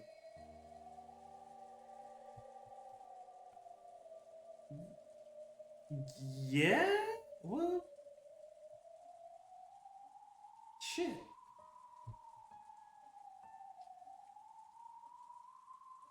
Actually, I think I want to say yes. Because making guesses implies that it's just random with no focus. Versus reasoning means, or at least usually sounds like it means there was like thought and intention put behind it. Like behind each actual guess. So I think actually yes, I'd say. Am I just using easily made guesses to try and force this crime into a pattern that I can understand? Oh yeah. Okay, when you say it like that, yes. Oh, but of course that's not it. What the fuck do I know? When you're lost in the dark and searching around with your hands, what you're doing is relying on your imagination and making guesses. Only imagination can find the points that need to be tied together. Reasoning is nothing more than the act of drawing lines between them. If you can't imagine, you can't reason. What I'm doing now might be way out there, but I'm sure it isn't a mistake either. Only the power of imagination can pull clues out from the darkness. And then I can use the power of reasoning to tie those clues together. It was a lot like the process of searching out an enemy's weak spot and striking. It's okay if I'm way out there. Yeah, you really are, though. Find a weak point first. Then we can think about how to strike. Right now is the time to find points we can tie together later. That's right, Meowth.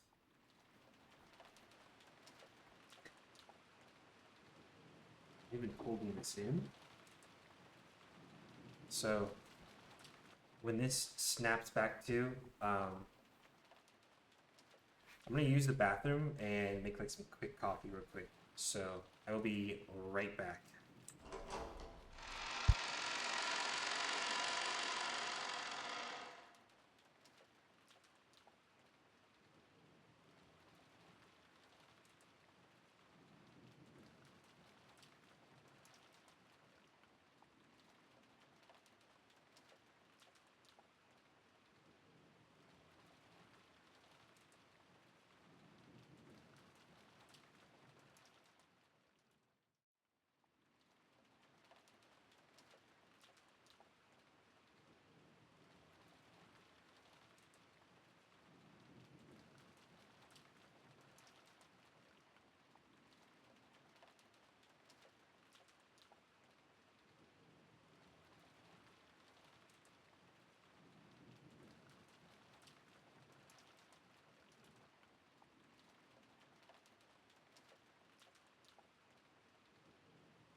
Okay. Sorry about that. I spilled some of the coffee that I made, so I had to clean that up. That was fun. Alrighty.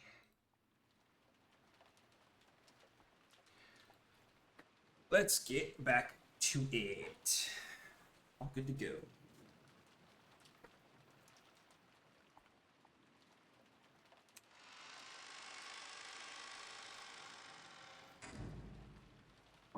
Alright.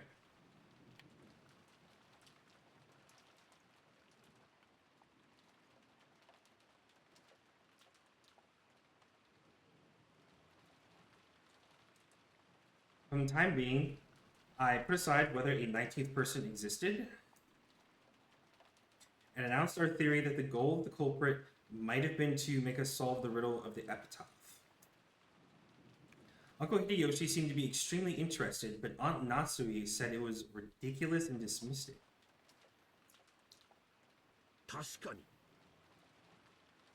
そう考えるとあの怪しい手紙も納得がいくというもんやその動機はなかなかええ線をいっとると思うで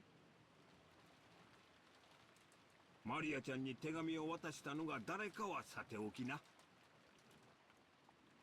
おおベアトリーチェはいる Yes, I believe you. If anything at all, I totally believe you. おお Even though she was puffing up her cheeks in that cute way she'd been doing since yesterday, I couldn't think of it as cute. If I poked fun at her, it might suddenly transform into a creepy laugh. 隠しオーブンなど存在しません That you know. ですがその存在を盲信する犯人がお父様の黄金を目当てでそれを私たちに解かせて横領を企んでいるという動機はなるほどと頷けるものがありますしかしならばなぜ後宮家の主要な人物ばかりを最初に殺したのです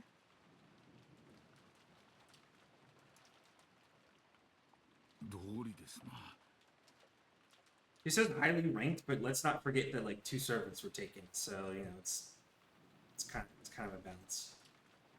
謎を解かせるなら金蔵さんに近しい人物を先に殺すことは得策ではないはずですそうね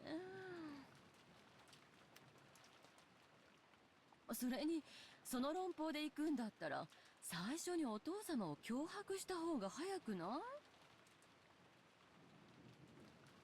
私たちに謎を解かせるよりも本人に答えを聞いた方が早いはずよ Alright. 確かにその通りや Yeah, let's just ask Beatrice. もっともお父さんが並大抵の脅迫で口を割るとは思えんが Oh yeah, has he still not returned to his study? If I think I remember correctly, the last time we were here, Natsui went to go look for him, and he wasn't even there. He was actually gone. And I still don't think he came back from that. 金蔵さんをよく知る方なら金蔵さんが並大抵の脅しには屈しないことをよく存じているでしょうこれだけの財産を持つ後宮家を背負われる方です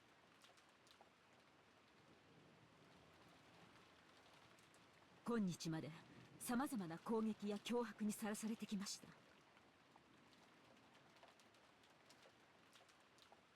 それら全てに打ち勝ってきたからこそ今日の繁栄があるのです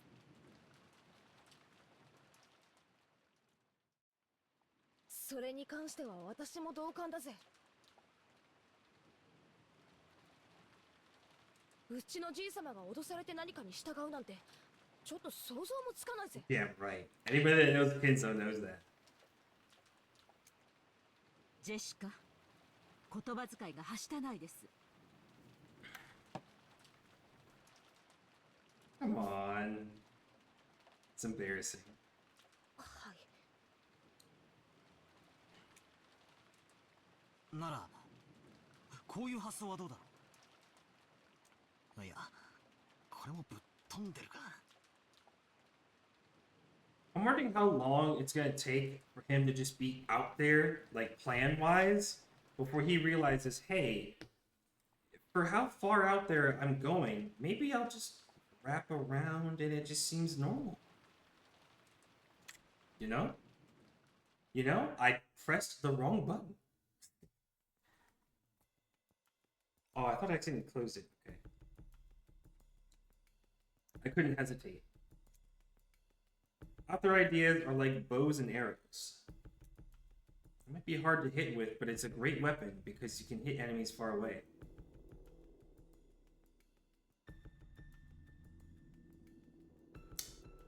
Okay, I guess we'll go with that.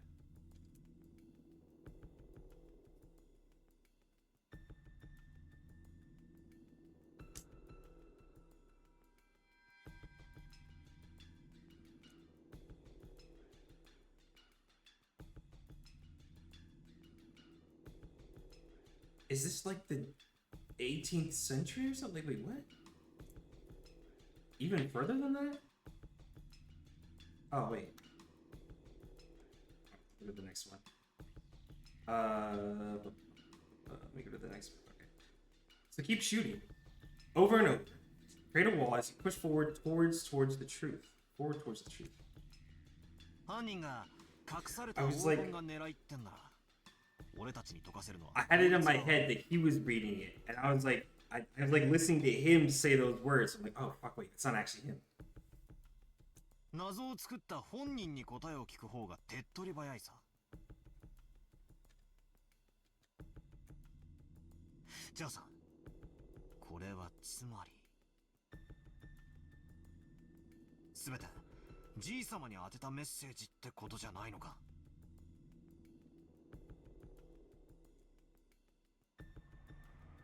In other words, these murders were a threat made against Grandfather.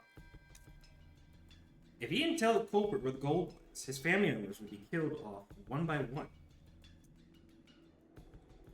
What if we weren't the only ones being forced to solve this riddle? What if Grandfather was too? You think that's what he's out there doing right now? If you think about it then, it explains Grandfather's mysterious disappearance. Okay, goodness. If the culprit has already attacked Grandfather, then judging by the state the 6 corpses were left in, he should have been left on display somewhere with that horrible makeup.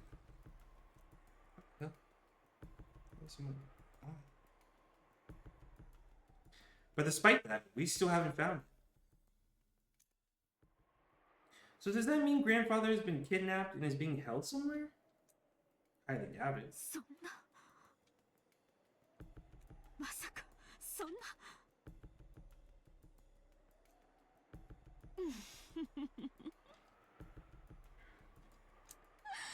面白い話じゃない。つまりお父様はどこかに監禁されていて、黄金のありかを話さないと次々に殺人を繰り返すぞと脅されているわけ。その話のどこが面白いのか理解に苦しみます。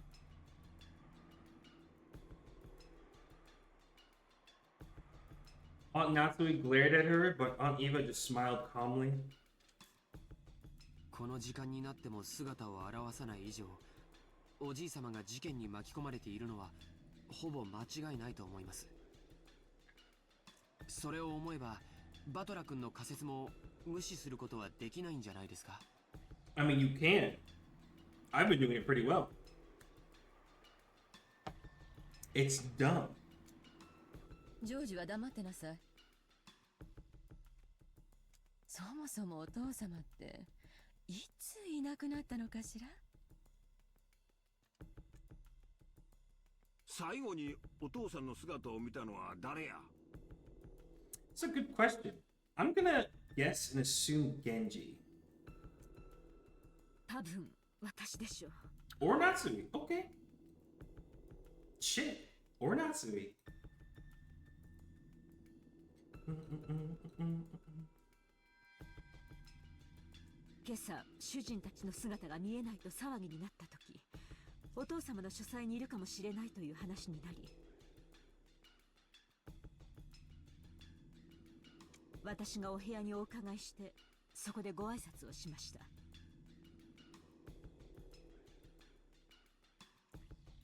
そういえば書斎の鍵をずっと借りっぱなしですね。源氏、これは返しておきます。Natsui pulled out the gold key and handed it to Genji.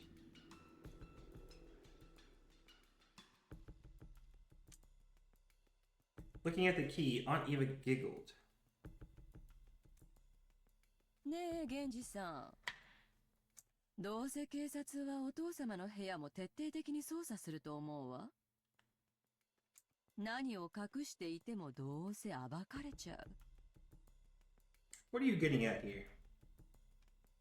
だったらちょっと早く、今この場で話してくれてもいいんじゃないかしら。何のお話でしょうか。シンプルな話よ。お父様の書斎はその鍵がなければ外から入ることはできない密室よ。その定義の確認をしたいの。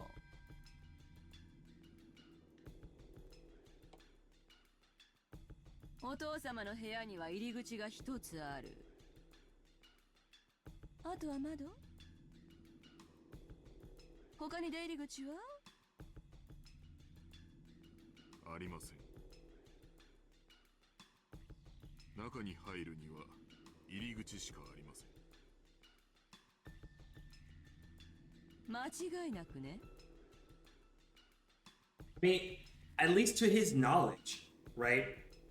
Like, there's no way we can just ignore the possibility that maybe there is, like, a dumbwaiter in the back of his room or something like that that he can use to and from the mansion. But there's a good possibility and chance that Genji just may not know that, right? And maybe only Kenzo does. And if the police showed up and they found that, they still can't really blame him for that if he genuinely does not know. 秘密の隠し扉なんかがあったりはしないのね。お父様が不在である以上、後ろ宮家の最 Oh 高 my 序列者は god, and 私 now よ。 she's pulling rank to get what she wants. その後ろ宮家の当主代行として聞いているの。You are so spoiled, I swear. それを理解した上で答えなさい。あの部屋には入り口以外に他に出入り口は？お父様の最高の側近だったあなたは知っているはずよ。Natsui looked a little offended at the part about the highest ranked family member. I mean, she is though, is she not? I mean, you were Krause's wife, right? But I'm pretty sure when sitting at the table, she was like, what, lower than Maria? I think she was literally lower than Maria, like sitting with like Badler and the others. So, yeah, I don't know. Dude, I just keep thinking about that family seating chart. That's crazy how they rank people.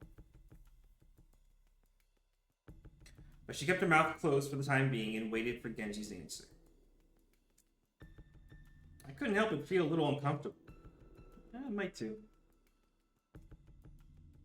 Why was she going on and on about hidden doors? カノン君も熊沢さんも知ってるなら教えてくれない？ I think if Genji wouldn't know, there's no way they would know. あるならあるって言ってくれた方がいいの。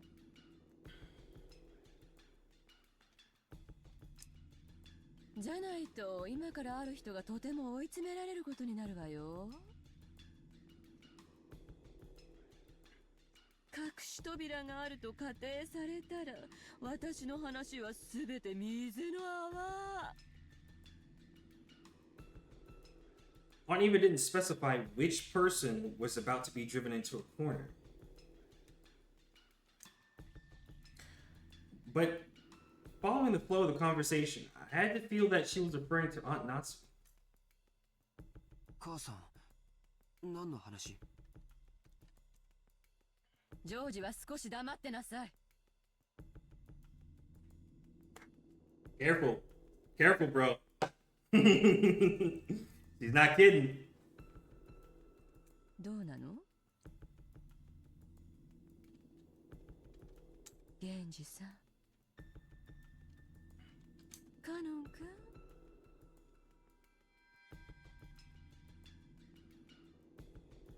そして熊沢さん。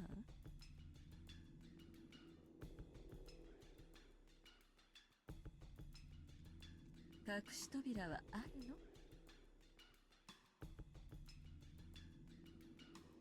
ないの？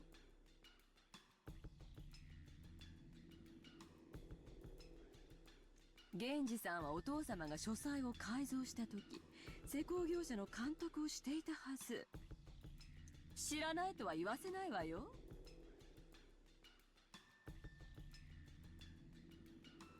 そのようなものは親方様の書斎にはありません。間違いなく。Oh my god, if he said so, he says so. Let it go. 片翼のわしを許されたカノン君。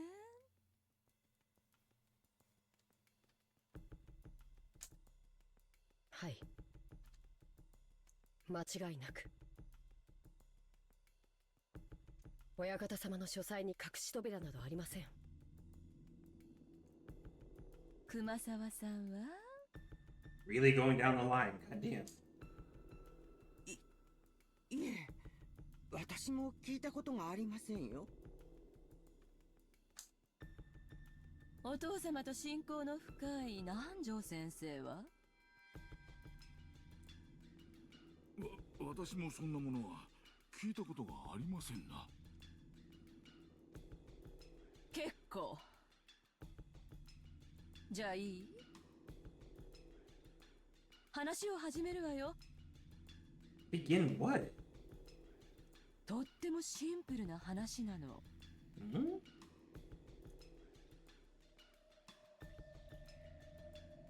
Tilted my head down literally just now. They called it. Everyone tilted their head doubtfully when Aunt Eva was starting to talk about it so proudly.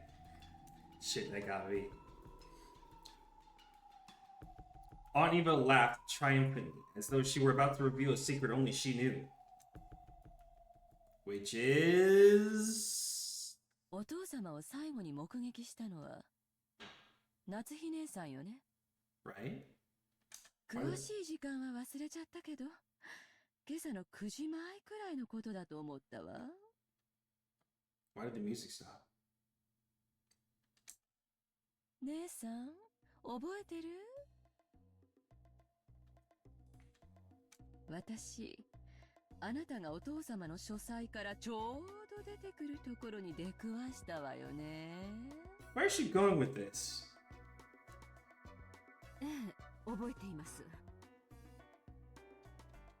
それが何だというのですか？そして次に姉さんがお父様の書斎を訪れたのは兄さんたちの遺体が見つかってからよね。それを報告しに書斎に上がり、そこで私と一緒に不在を確認したわ。ところで姉さん、その時お父様の書斎に入ろうとして気づいたことはなかったかしら？気づいたこと？何のことですか？ほら、ゴミを拾ったでしょ。畳んだレシートを。確かにそんなゴミを拾った気がします。それが何か。 I'm also curious. I'm waiting. そのレシートは私が飛行場に着く前に寄った売店で飴玉を買った時にもらったものよ。Aunt Eva pulled a small bag of candy out of her handbag. ああ、あの時に買った飴のレシート。でも母さん、そのレシートの話が That's what I'm 何か saying. 関係あ Just る？ get to the point. Like, what are you doing here?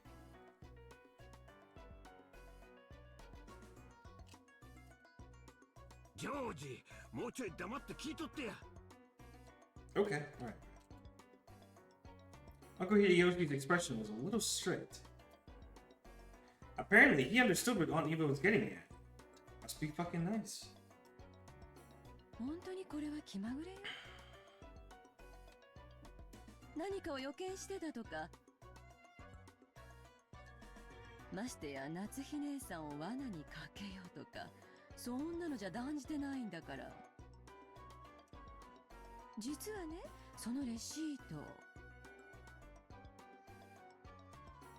姉さんがお父様と最後に会って出てきて、そこで私と会ったでしょ。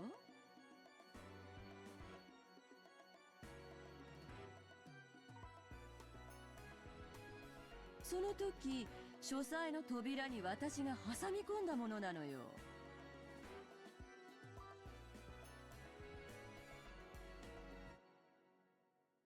ってことはどういうことっすか？つまり夏日おばさんがそのレシートを拾うまで誰もドアを開けていない。ちょっと待ってよ、エヴァおばさん。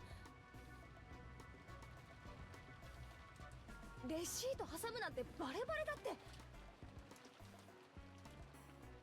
じいさまが外出した時に気づいて面白がってもう一回挟み直した可能性も。 Wait, what? I think I'm a little confused. A thin piece of, like, paper receipt in the door that grandfather would have seen while leaving to wherever he went, and then just left it back in there? Jessica hurriedly argued back. She still didn't really know what this all meant, but she realized that whatever it was, it would raise suspicions about her own mother. Oh, so she's just counteracting the counteract. レシートは小さく折りたたんだわ。でもね、レシートが落ちるところを仮に見たとしても、扉のどこの高さの部分に挟み込んであったかは正確にはわかんないんじゃない？私は夏日姉さんが鍵を取り出している間に確認したわ。レシートが挟み込まれた位置は寸分の1ミリの違いもなく私が挟んだ場所だった。 Oh, that's where she was going with this. I see. That's why she was pressuring so hard about a secret compartment or hidden door. Because the fact that the receipt was still stuck in the door, exactly the way it was, must have meant that it wasn't open. Yet, how did she get out? なぜそんな子供じみたいたずらをされるのか理解できません。大方、私の部屋の扉にいたずらをしたのもあなたでしょう。夏日さんの部屋の扉？不愉快な話だったので話しませんでしたが、今朝目が覚めたら扉の外側にあのシャッターの落書きと同じと思われる赤い塗料でいたずらがされていたのです。かきむしったような気持ちの悪い跡で。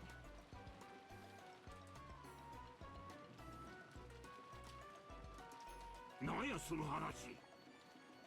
なんで今まで黙っとったんや。 Yeah, I'm kind of with Hideyoshi there. 申し訳ありません。あの後、立て続けにいろいろと恐ろしいことが起こったため、今の今まで失明していました。知らないわよ、そんなの。私がしてるのは姉さんの部屋じゃなくて、お父様の部屋の扉の話よ。姉さんがお父様がいるのを確認してから、私と一緒に不在を確認するまでの間、あの扉は一度も開かれてないのよ。Could Pencil really gone out the window?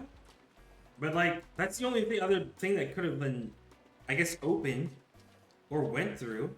But I still don't think that there was like a ladder or anything like that outside of it. So I mean, how would you get down?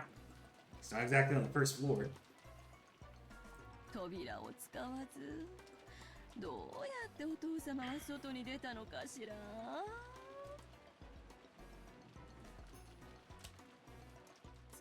そんなことは知りません。私が知りたいくらいです。夏日姉さんの他にお父さんの在室を確認したのは誰や？ゆうべ金蔵さんとチェスをしたのがあった最後ですな。夕食の直前までご一緒だったはずです。それより後の時間は誰かおらんのか？私です。昨夜の晩餐のお世話をしております。はい。僕とシャノンも一緒でした。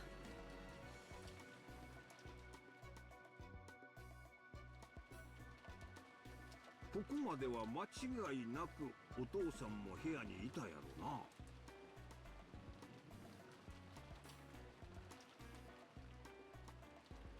だがな、夏日姉さん。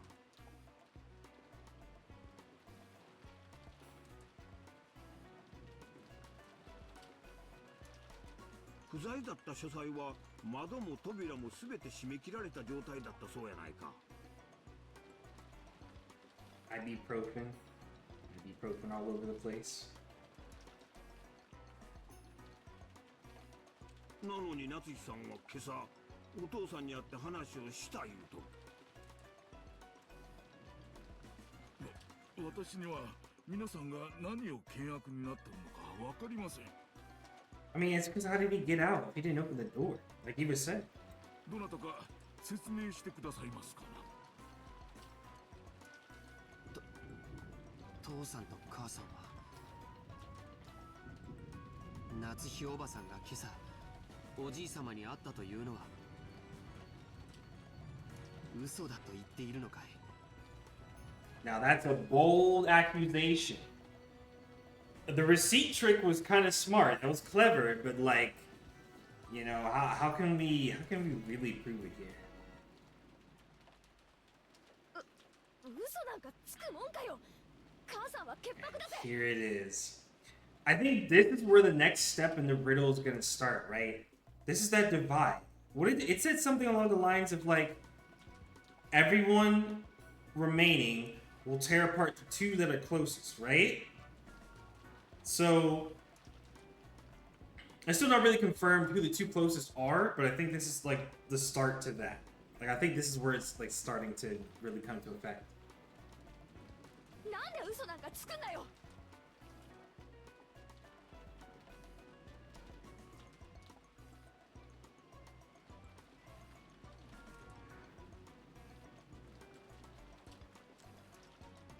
ジェシカ、言葉遣いを直しなさいといつも言っています。 She's literally standing up for you though. Come on, man. You know, Krause announced that he did that same exact thing. Remember when Krause was in the hot seat for either knowing where the gold was or figuring out where all of his money was coming from? And they were grilling him about that, right? And Natsui was sticking up for him the entire time. Krause did the same thing. He said, chill out. What are you talking about? You sound stupid right now. Go leave. He did the exact same thing. And now she's doing the same thing to Jessica. It's like it's in their blood. All at once, the whole room was in an uproar. Right. You know what? Hold on.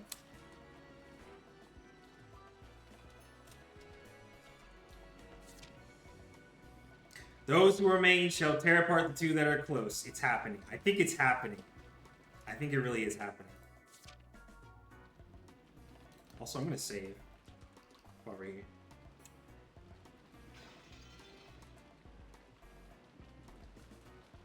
Right. Feels pick up. Yeah.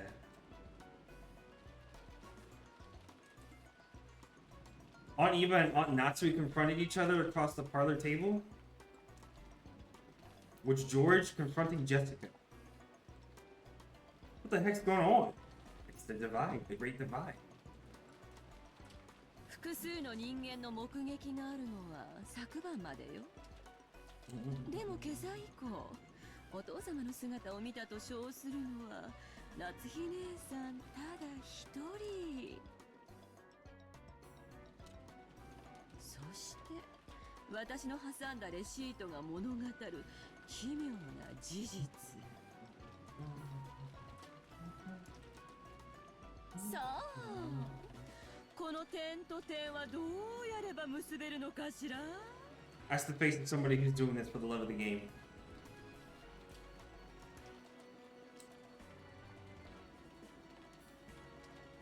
Aunt Eva urged everyone to imagine. Sure, that receipt could become an important point. But I didn't know which other points to tie it to, or how. We tried searching for the answer Aunt Eva probably wants. We'll find that Aunt Natsui lied and acted as though grandfather was in the room this morning. Has that fact been exposed by a whim of Aunt Eva's? わかんねえぜ。なんで母さんが嘘をつかなきゃならないんだよ。その理由がねえじゃねえかよ。その理由は私も知りたいわよ。でもね、ジェシカちゃん、お父様の材質を偽る価値が全くないとは限らないのよ。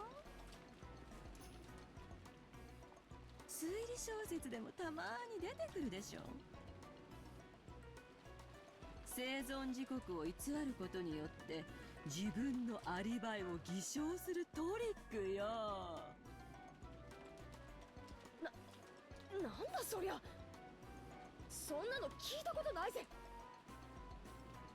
お父様はまだ見つからないけれど、普通に考えればもう Oh, we're going straight there. Huh.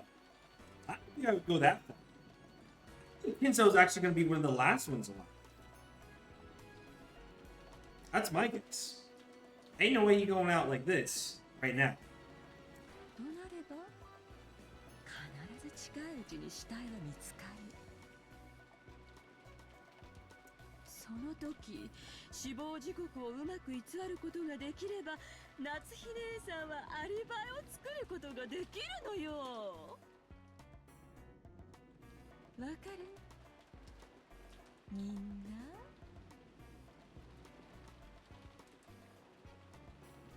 Look what she's done. This morning when Aunt Natsui confirmed that grandfather was there, she lied. He was already dead at that time? And then she moved the body to some other location and tampered with it so that when we find it, we'll think he was just killed a second ago. That'd make it possible for her to create an alibi, even just by staying with the rest of us. Then she could say, I heard someone screaming. Dash over there and become the first to find the body along with everyone else. Is that what Aunt Eva's saying? I guess kind of close to it. バカバカしい。推理小説など所詮は娯楽小説。そんなものばかり読んでいるから、そのような不謹慎な発想に至るのです。そうだぜ。死亡時刻を少しくらいごまかしたって、そんなの警察が検視すりゃ一発でバレるじゃねえかよ。I also feel like the typhoon itself might like mess with some of the evidence too. 古典の世界だったらともかく、現代日本でそんなトリック本気で通用すると思ってんのかよ。 Modern Japan. おかしいぜ。そうかしら。今朝南條先生が亡くなった人たちの死体を見て死亡時刻を曖昧に見積もられたわよ。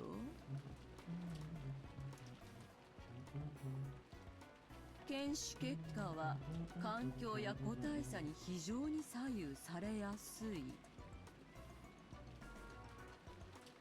数時間単位で誤差の出る非常にアバウトなものなのよ。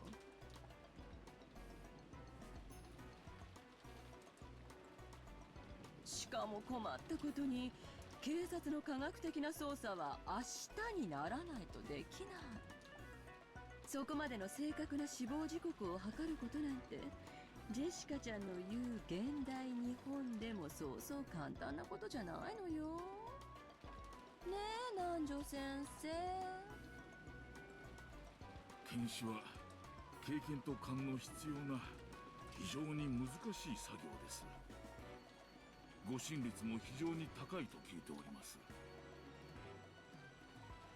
確かにほんの数時間程度の誤差を出してしまうことは大いにあり得るでしょうな。 Suppose.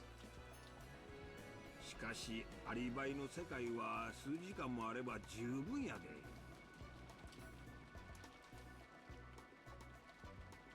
古典のトリックとちゃう。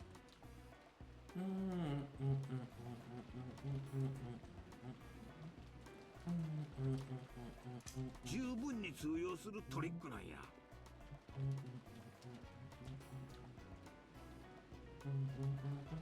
夏日姉さん、わしらあんたを疑いたいわけやないんやで。疑いとうないから潔白を示してほしいだけなんや。Right, he's spinning the chessboard. Look at it from my POV. From this POV. 何の潔白を示せというのですか。 Wait, was she always holding the gun? I feel like she wasn't always holding the gun. 今朝私は確かにお父様にお会いしました。そして心の中に片翼のわしを刻めとお言葉をいただいて、あのお言葉をも否定するというのですか。 I think we should maybe take a step back and remember what happens to an animal when you put them in a corner. What's the worst thing that can happen when you back someone into a corner? Especially holding a Winchester. それだけは断じて許せません。お父様がかけられた言葉までも否定することは断じて許せません。あるいはお父様の遺体は出てこないのかしら。普通失踪は死亡宣告に7年かかるもの。余命残りわずかなお父様を7年も延命し、その財産を独占するにはなんともうまいやり方じゃない。 I gotta stop the music. 聞き捨てなりません。 Oh shit! Oh shit! That's when they stopped it! Hey, whoa! Whoa! Whoa! Whoa! Whoa! Whoa! Holy shit! Hey! Oh my god. No, don't do it. Oh, this is fuck. I knew she wasn't always holding the gun. I fucking knew it. Oh my god. Yeah, she better chill. それ以上は聞き捨てがなりません。 She's not gonna really do it, right?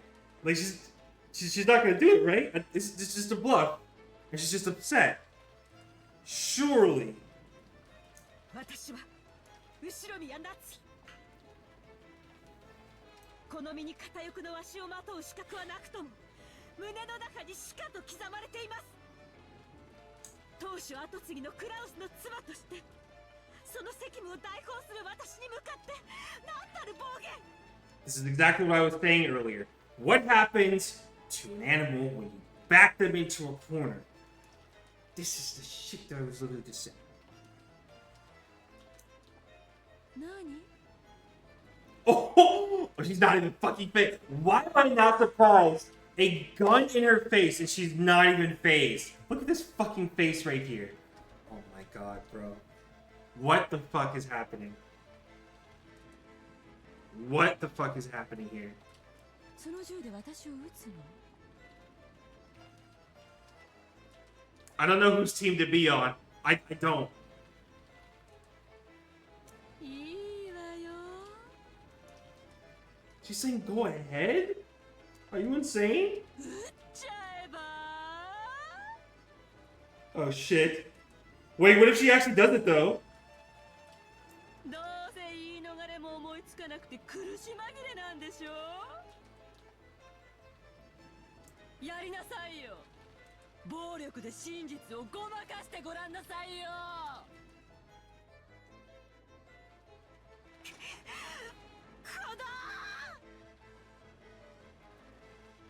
She won't.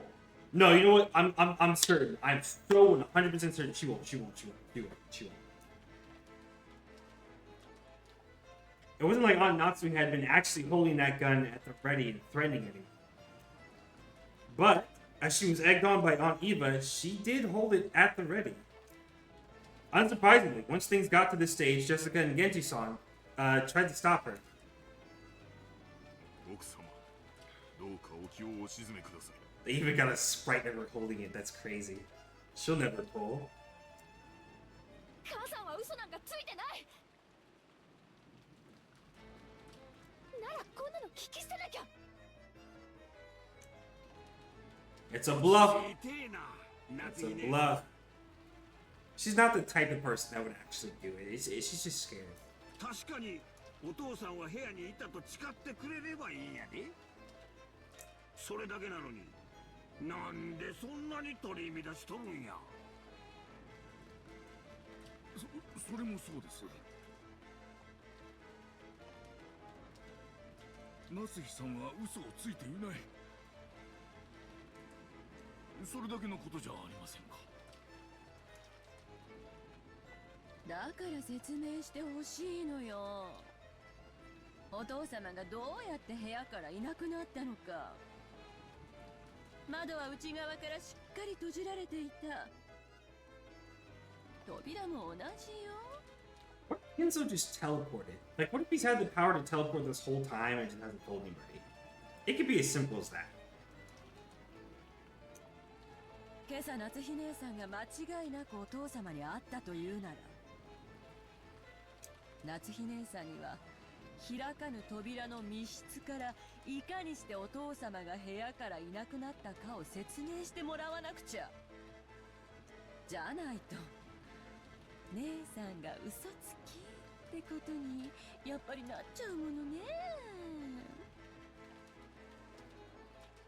あなたという人はどこまで私を愚弄すれば You're playing right into her hands. That's 反論したいならぜひしなさいなそうね今すぐこの場で釈明をしてみなさい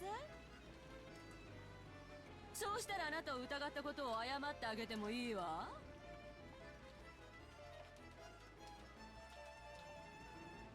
あの書斎の密室からお父様はいかにして抜け出したのか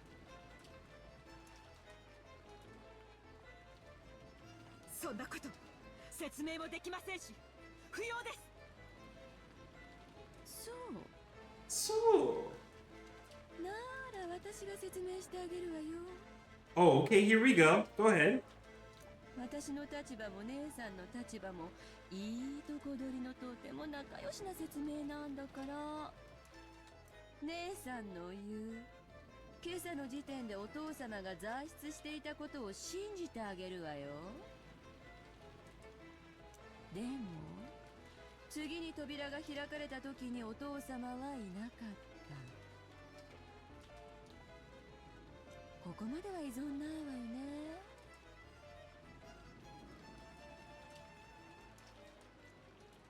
あなたの言うことにこれ以上耳を傾ける気はありませんその軽薄な口を慎みなさい Shut your frivolous mouth. Ooh. 私の推理はこうよ。 Okay, here we go. Here we go. Explanation. 扉から姉さんしか出入りしていないことは私が2回確認している。そしてレシートもそれを立証している。にもかかわらずお父様を部屋から出すパズルの答えは窓よ。窓から出したのよ。夏日姉さんはお父様を3階の書斎の窓から中庭に突き落としたのよ。 God damn. Hey.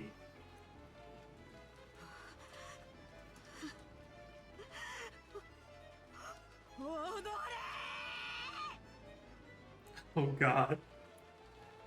奥様、こらえてください。 You know, I didn't think about it until now.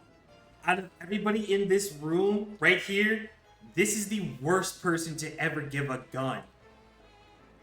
Out of everybody in this room, I would have given Maria this Winchester over Natsui first. Because of this situation right here. エヴァ様、どうかおやめくださいませ。 This is just all according to Beatrice. This is exactly what she wanted. その後、中庭に転落して死んだお父様の遺体は夏日姉さんが屋敷内の戸締まりを確認すると言って出て行った時にどこかへ You're so right though. Rage baiting the person holding a gun is wild. That's why it would only ever come from this person specifically. Eva. She's the only one insane enough to be in this position with a gun still held to her right now and still put on this fucking face right here and be smug about it. Who else in this fucking room would do that? Nobody. This is like a scenario that could only literally happen with these two specific people right here. You couldn't interchange their spots with anybody else. This is exactly a situation for them. Them two specifically. Absolutely wild. 多分その時に死亡時刻を偽る工作もしたんでしょうね。 All of this to never even pull the trigger. Like she won't. It's just wild rage baiting. さらに昨夜のベアトリーチェの事件もひっくるめて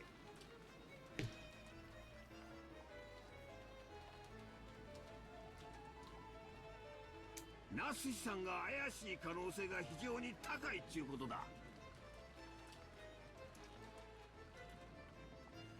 本当ならこんなことを言いたくはない。だがもうぶちまけてしまったからには仕方がない。頼むわ、夏日姉さん。どうか自分の無実を説明してくれんか。 Getting really bad. 侍とわしはあんたを疑 This is わなきゃ getting ならない。 really, really bad. And I'm pretty sure everybody's still in the room too. Like all the kids are like either hearing or watching this right now. なぜこの私が後ろ宮夏日がこのような恥ずかしめを。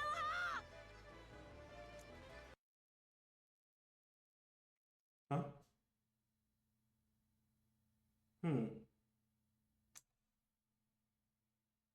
Looks like we've got everyone's views on record now. Oh. Yeah, what are you gonna do? ダメだな。全然ダメだぜ。I miss the old theme already. エヴァおばさん。ダメって何がだよ、バトラ。 Jessica looked up at me, hanging onto my every word. I don't even think the expression was confident, is it? 全然ダメって何が？ He said it. It's useless.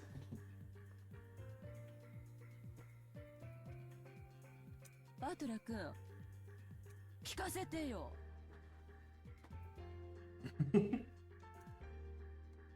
一方からしか見られないから、夏日おばさん。Yeah, it's exactly the emo saying. 追い込んじまうのさ。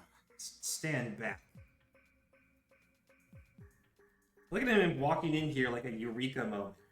Like he just has it all solved in his head. He's been spinning the chessboard like 200 times in his head while this is all going down.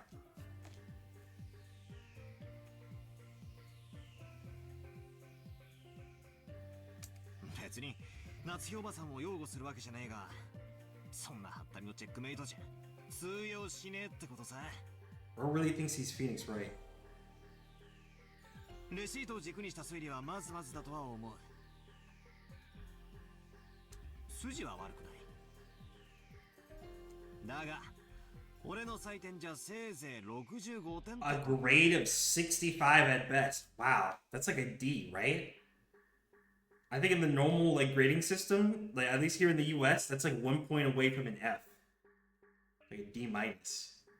これが答案なら、居残りで補修ってとこだぜ。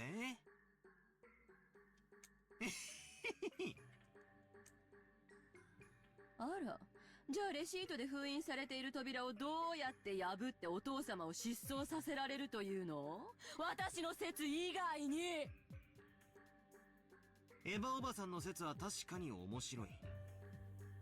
そしてその説以外にじい様が失踪できる方法がないって言い切れるなら、最終目撃者である夏日おばさんが黒であると確かに言い切れるだろう。 But だが夏日おばさんが無実で濡れ衣である可能性が残っている以上、そうだと断言することはできねえ。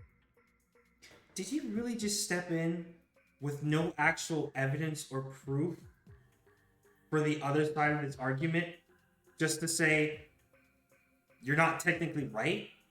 Does he not actually have a point here? Please tell me. Like, obviously there's more. Please don't tell me he stepped in here with no actual grounds or proof of anything to show here. Like, why did we make this guy the MC?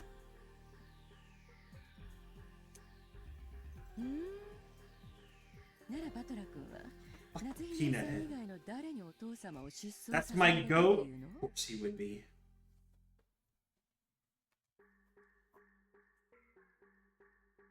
姉さんしかありえないのよ。 George will forever be my goat. 私のレシートがそれを証明してしまったわ。一度目に書斎に訪れた夏日姉さん。 Okay, I mean, obviously we're not done here. I'm still gonna let him cook. There's obviously more. そして二度目に私と訪れるまでの間、書斎は完全に密室で密室開封後には失踪している。これで夏日姉さんが犯人じゃないというなら、どんなトリックがあるっていうの？だから65点なんだよ、エヴァおばさん。じゃあここでチェス盤をひっくり返すぜ。 Yes, I'm extremely curious. 外部からじい様を失踪させるかじゃない。どうやって内部からじい様が失踪するかって考えるんだ。 Inside? 扉にはレシートが挟まれていたから使用されていない。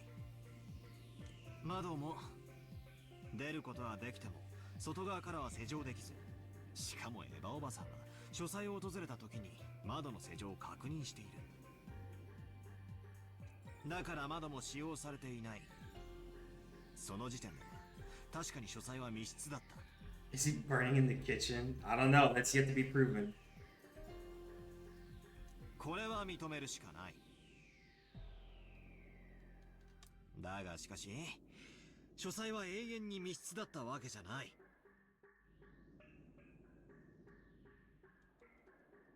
レシートの封印さえ解かれれば扉は使用可能になり脱出可能になる。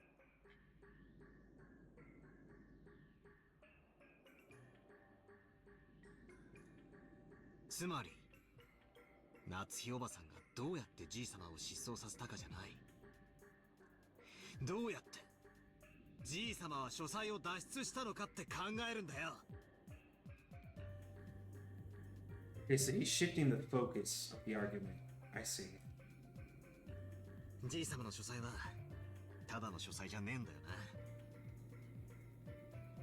源氏さんの話じゃトイレからキッチン、ベッドルームまであるちょいとした家並みじゃねえか。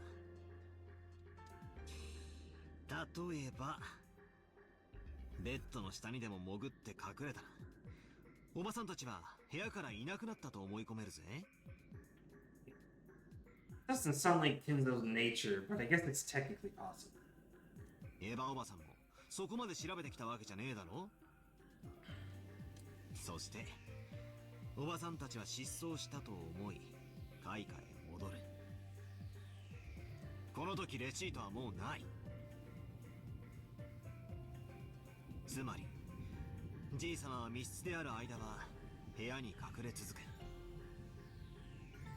エヴァおばさんたちをやり過ごした後に部屋から脱出することでこの密室を破ることができる。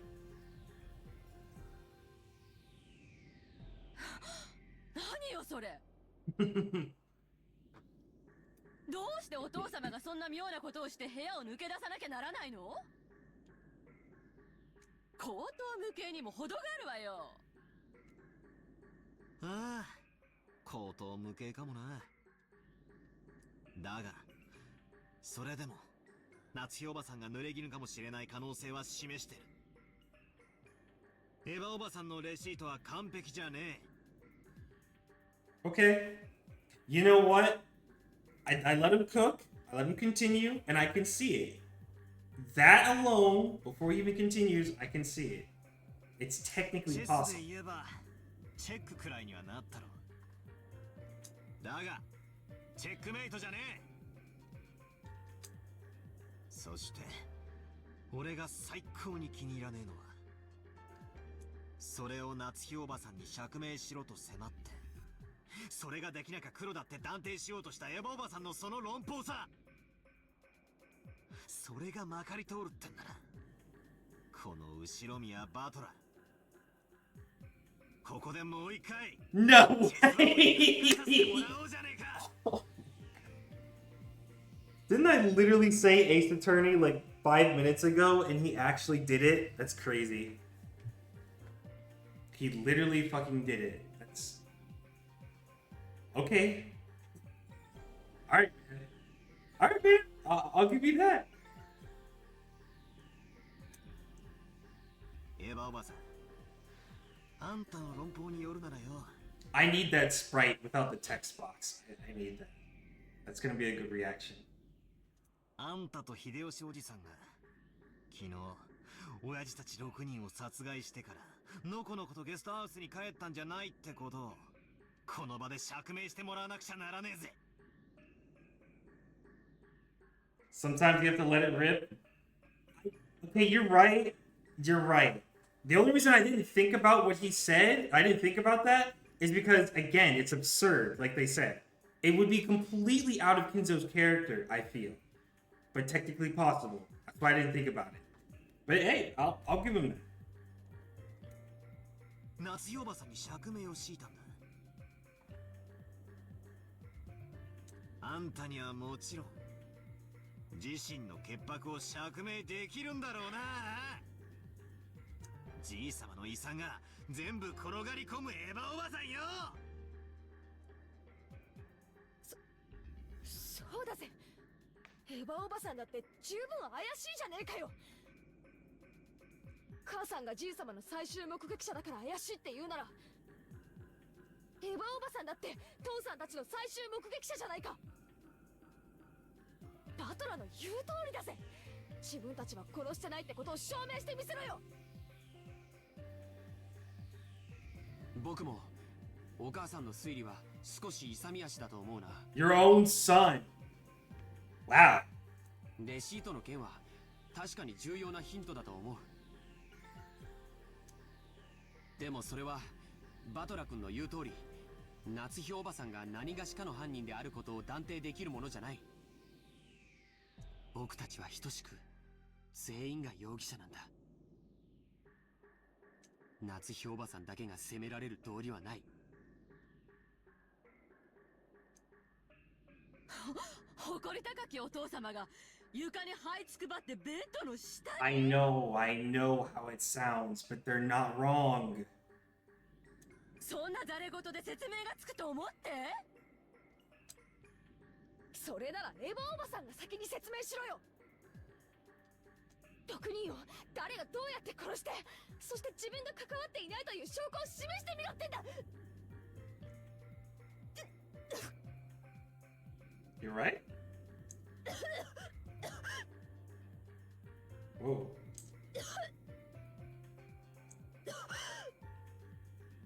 Hey, maybe dial it back there.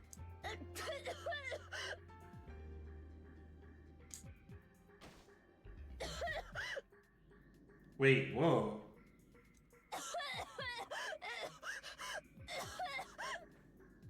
What the fuck? What is happening?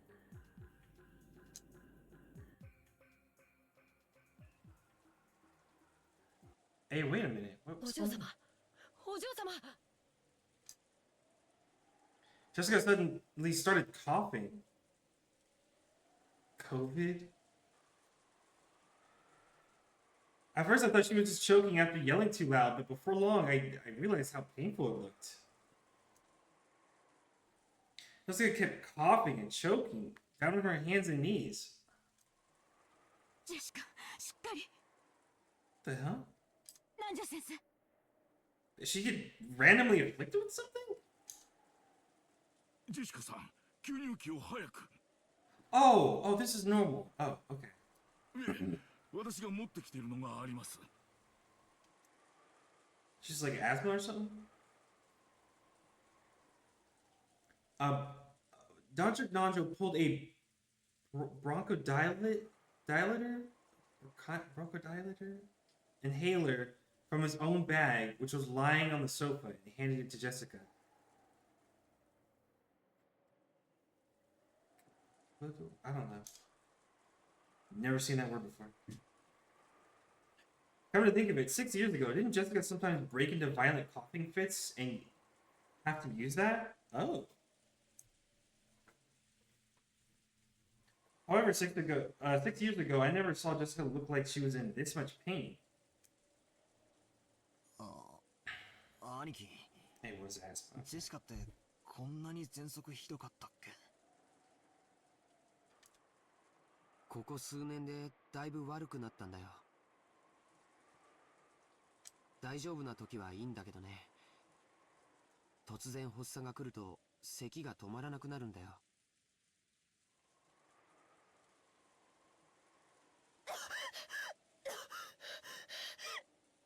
Did you give her an inhaler?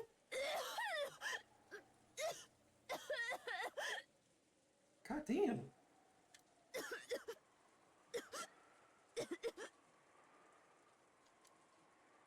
お嬢様、お薬です。 Okay, I'm not very familiar with it, but like asthma can't be fatal, right? さあ。 It can just get really, really bad?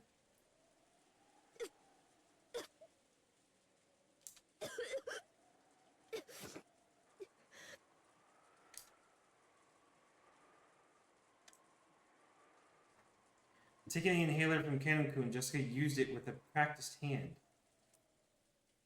It looked like her throat would still itch for a while, but she had it under control. 大丈夫かよ、ジェシカ。びっくりしたぜ。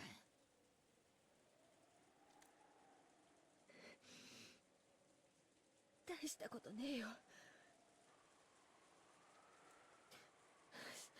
心配すんじゃねえぜ。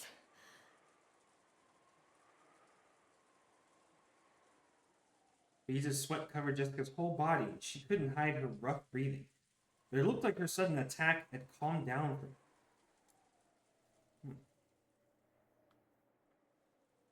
This disturbance had made the dangerous atmosphere up until now seem slightly unfocused.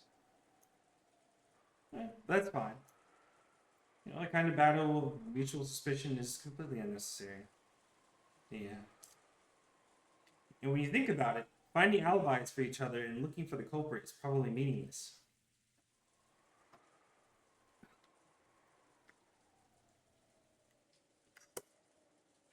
No need for me to start cooking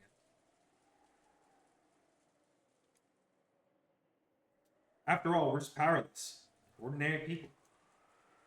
And when the police come tomorrow, we'll definitely employ cutting-edge techniques and investigate the case thoroughly.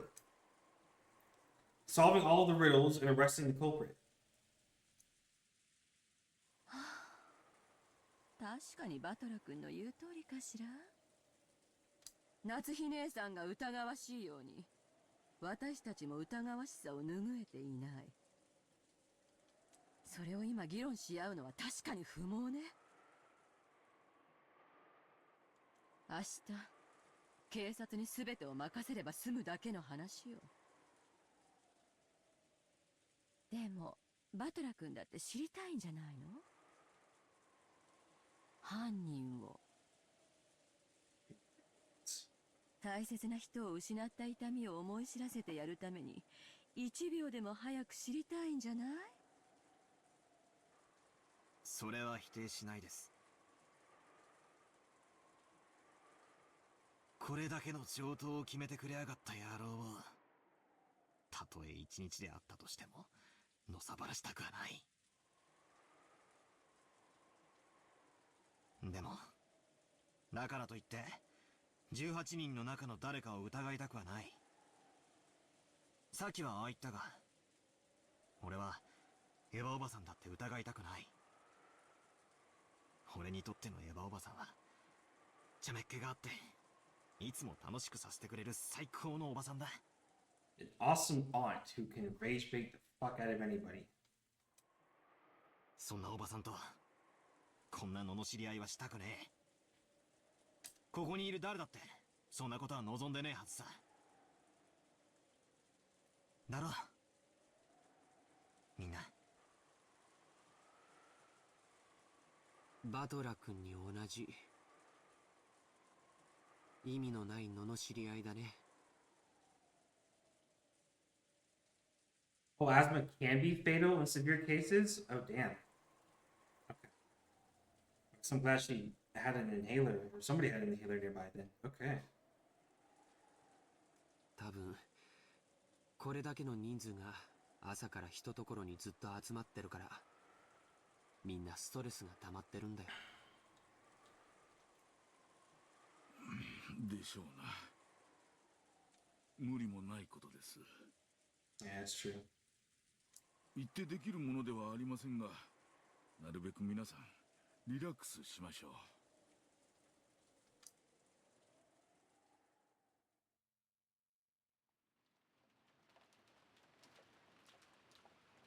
エヴァ、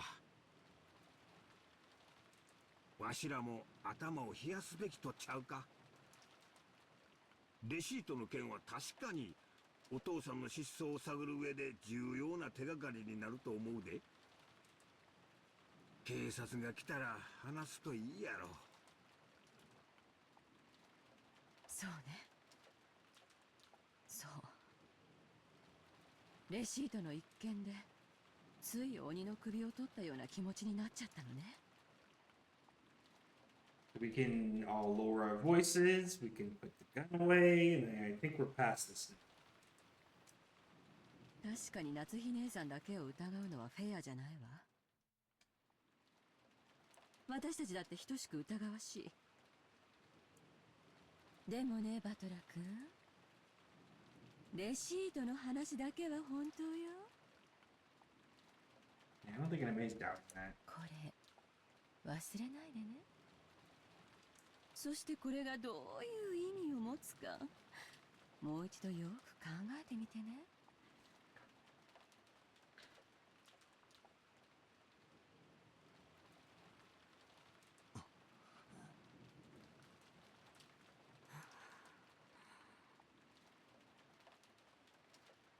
Aunt Eva and Uncle Hideyoshi stood up. It looked like they planned on leaving the parlor. 結局私たちはこんな推理ごっこしても意味はないのよ。So what are the odds that only these two are going to walk away from the parlor and they're going to be the only ones ending up dead?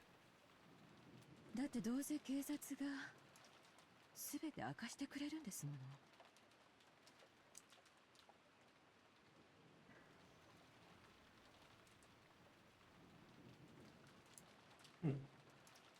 Oh, that's right.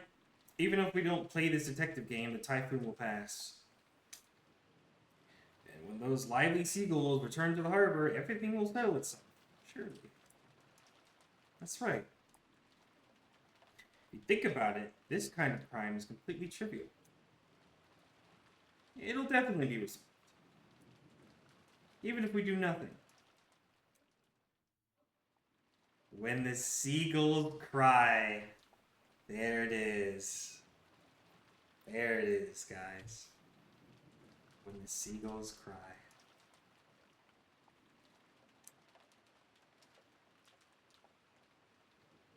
これ以上夏日姉さんも私の顔を見ていたくはないでしょ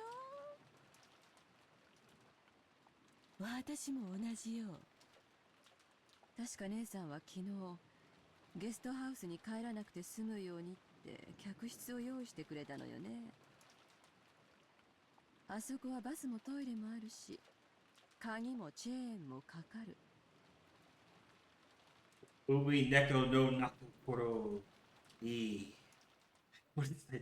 Joe Biden emo? What the hell? 横になれるベッドもあるし、主人もマリアちゃんとチャンネル争いをせずにテレビを見ることができるわ。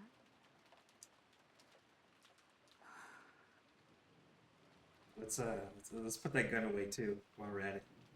お好きになさるといいでしょう。でもくれぐれも用心を。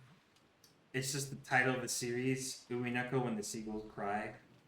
Gotcha. I figured seagulls cry.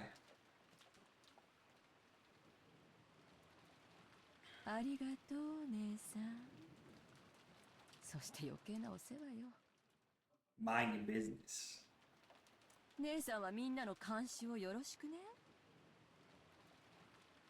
犯人はこの中に必ずいるんだから。そして姉さんも自分が監視をされていることをお忘れなく。捨て台詞はそれで十分ですか？ええ、十分よ。じゃあね、夏日姉さん。He's such a fucking troll, man. He was built different. 源氏さん、夕食になったら呼んでね。それまでチェーンをかけて閉じこもってるわ。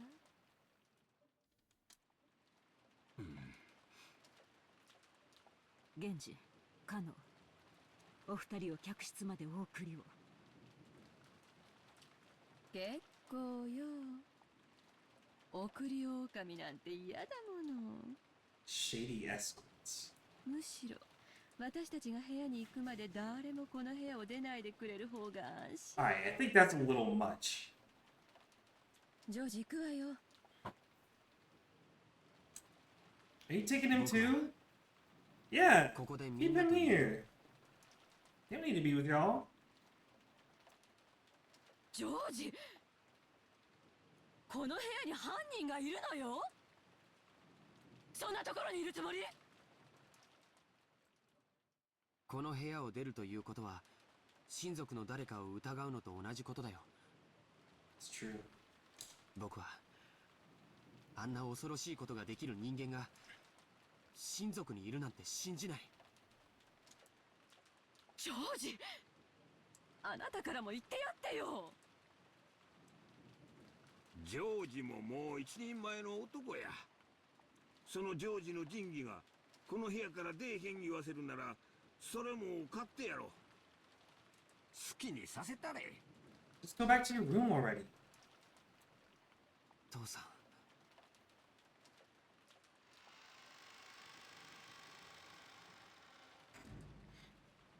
Aunt Eva and Uncle Hideyoshi left. The only voice that called after them was the sound of the rain.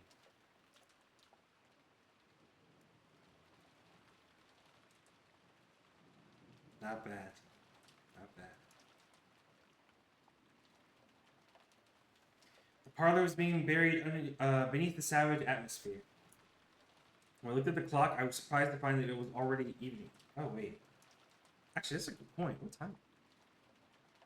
Oh, shit. It's not like a few minutes. Damn, okay. That's actually a good time to brought that up. We'll wrap up here soon. Try to see if I can get to a good saving spot.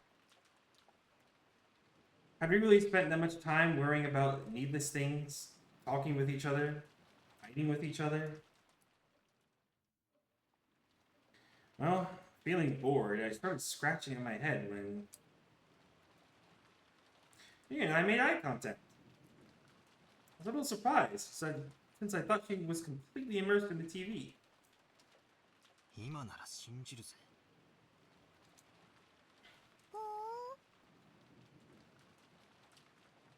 手紙も殺人もすべてベアトリーチェの仕業だ。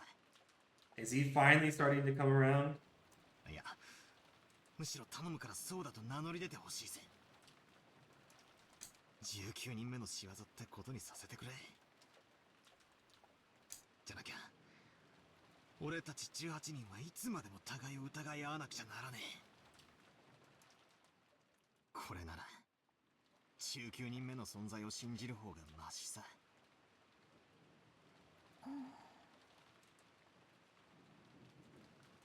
扉も窓も開けずにじいさまを外へ連れ出すなんて、ベアトリーチェならお茶の子さいさいなんだろう。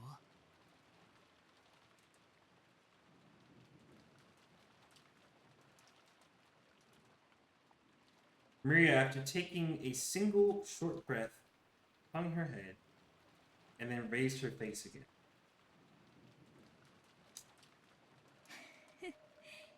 そうだよ。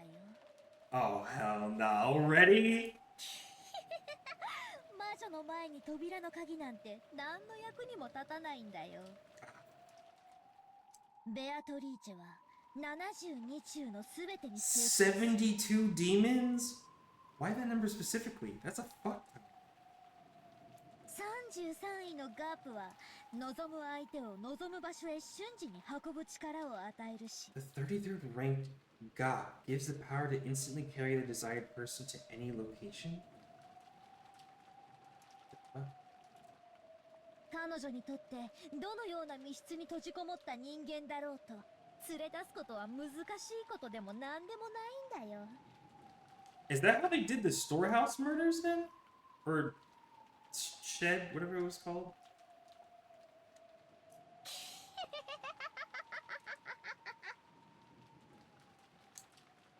魔女はすげえな。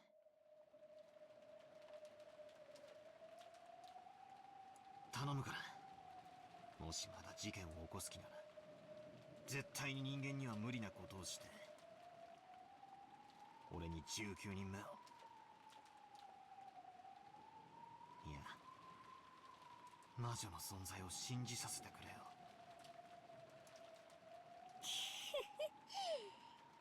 いいよ。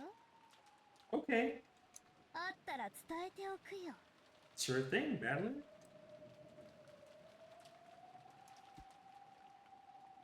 Sure thing. I think he just signed someone's death. Crap. Nothing's made sense to me for a while now. You know, just when I want to believe in a 19th person, I deny it. Just when I want to believe that there are only 18 people, I deny that too.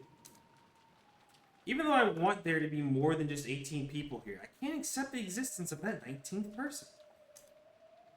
In short, even though there are more than 18 people, there are less than 19 people. The number of people in this mansion is 19 greater than something, but greater than 18. So like a decimal? So the number of people can't be represented by an integer. It'd be a float? Or maybe not a float. can't remember what it's called programming. It's like a float or a ticket double.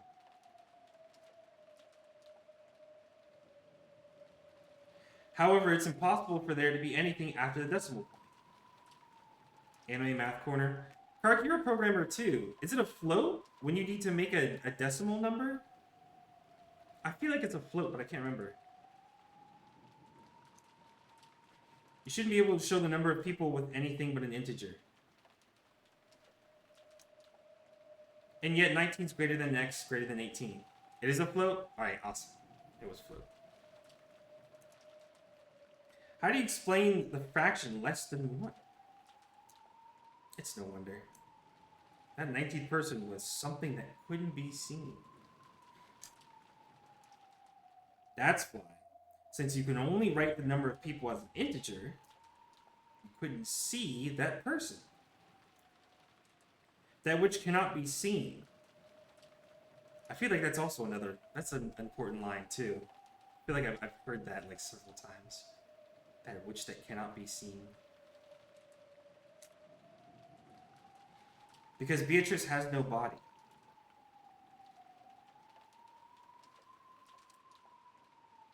Therefore, she is invisible. Is there a 19th person or not? Does the witch exist or not? 19 greater than x greater than 18. The witch exists somewhere in that x. And I think that is what we're going to sit on. I think that was some pretty good prog. Had some intense moments there. Got through a lot, learned some new things, and honestly, I think that was pretty good. I think that was pretty good. That's a good spot to put that. Thank you for the stream, Mr. Lake. No problem. Hope the Umineko Club had a good session today. Got through a lot of cool stuff. It's a little intense there for a little bit, you know, guns flying and whatnot, but at the end of the day, you know, just back to reasoning, back to figuring out the murder. X marks the spot. How do we solve that? So, alrighty.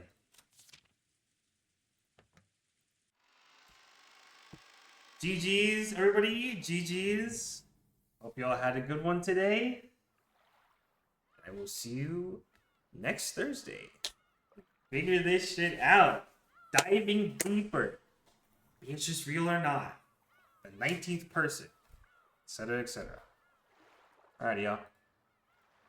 GG's and good night. I will see you all later.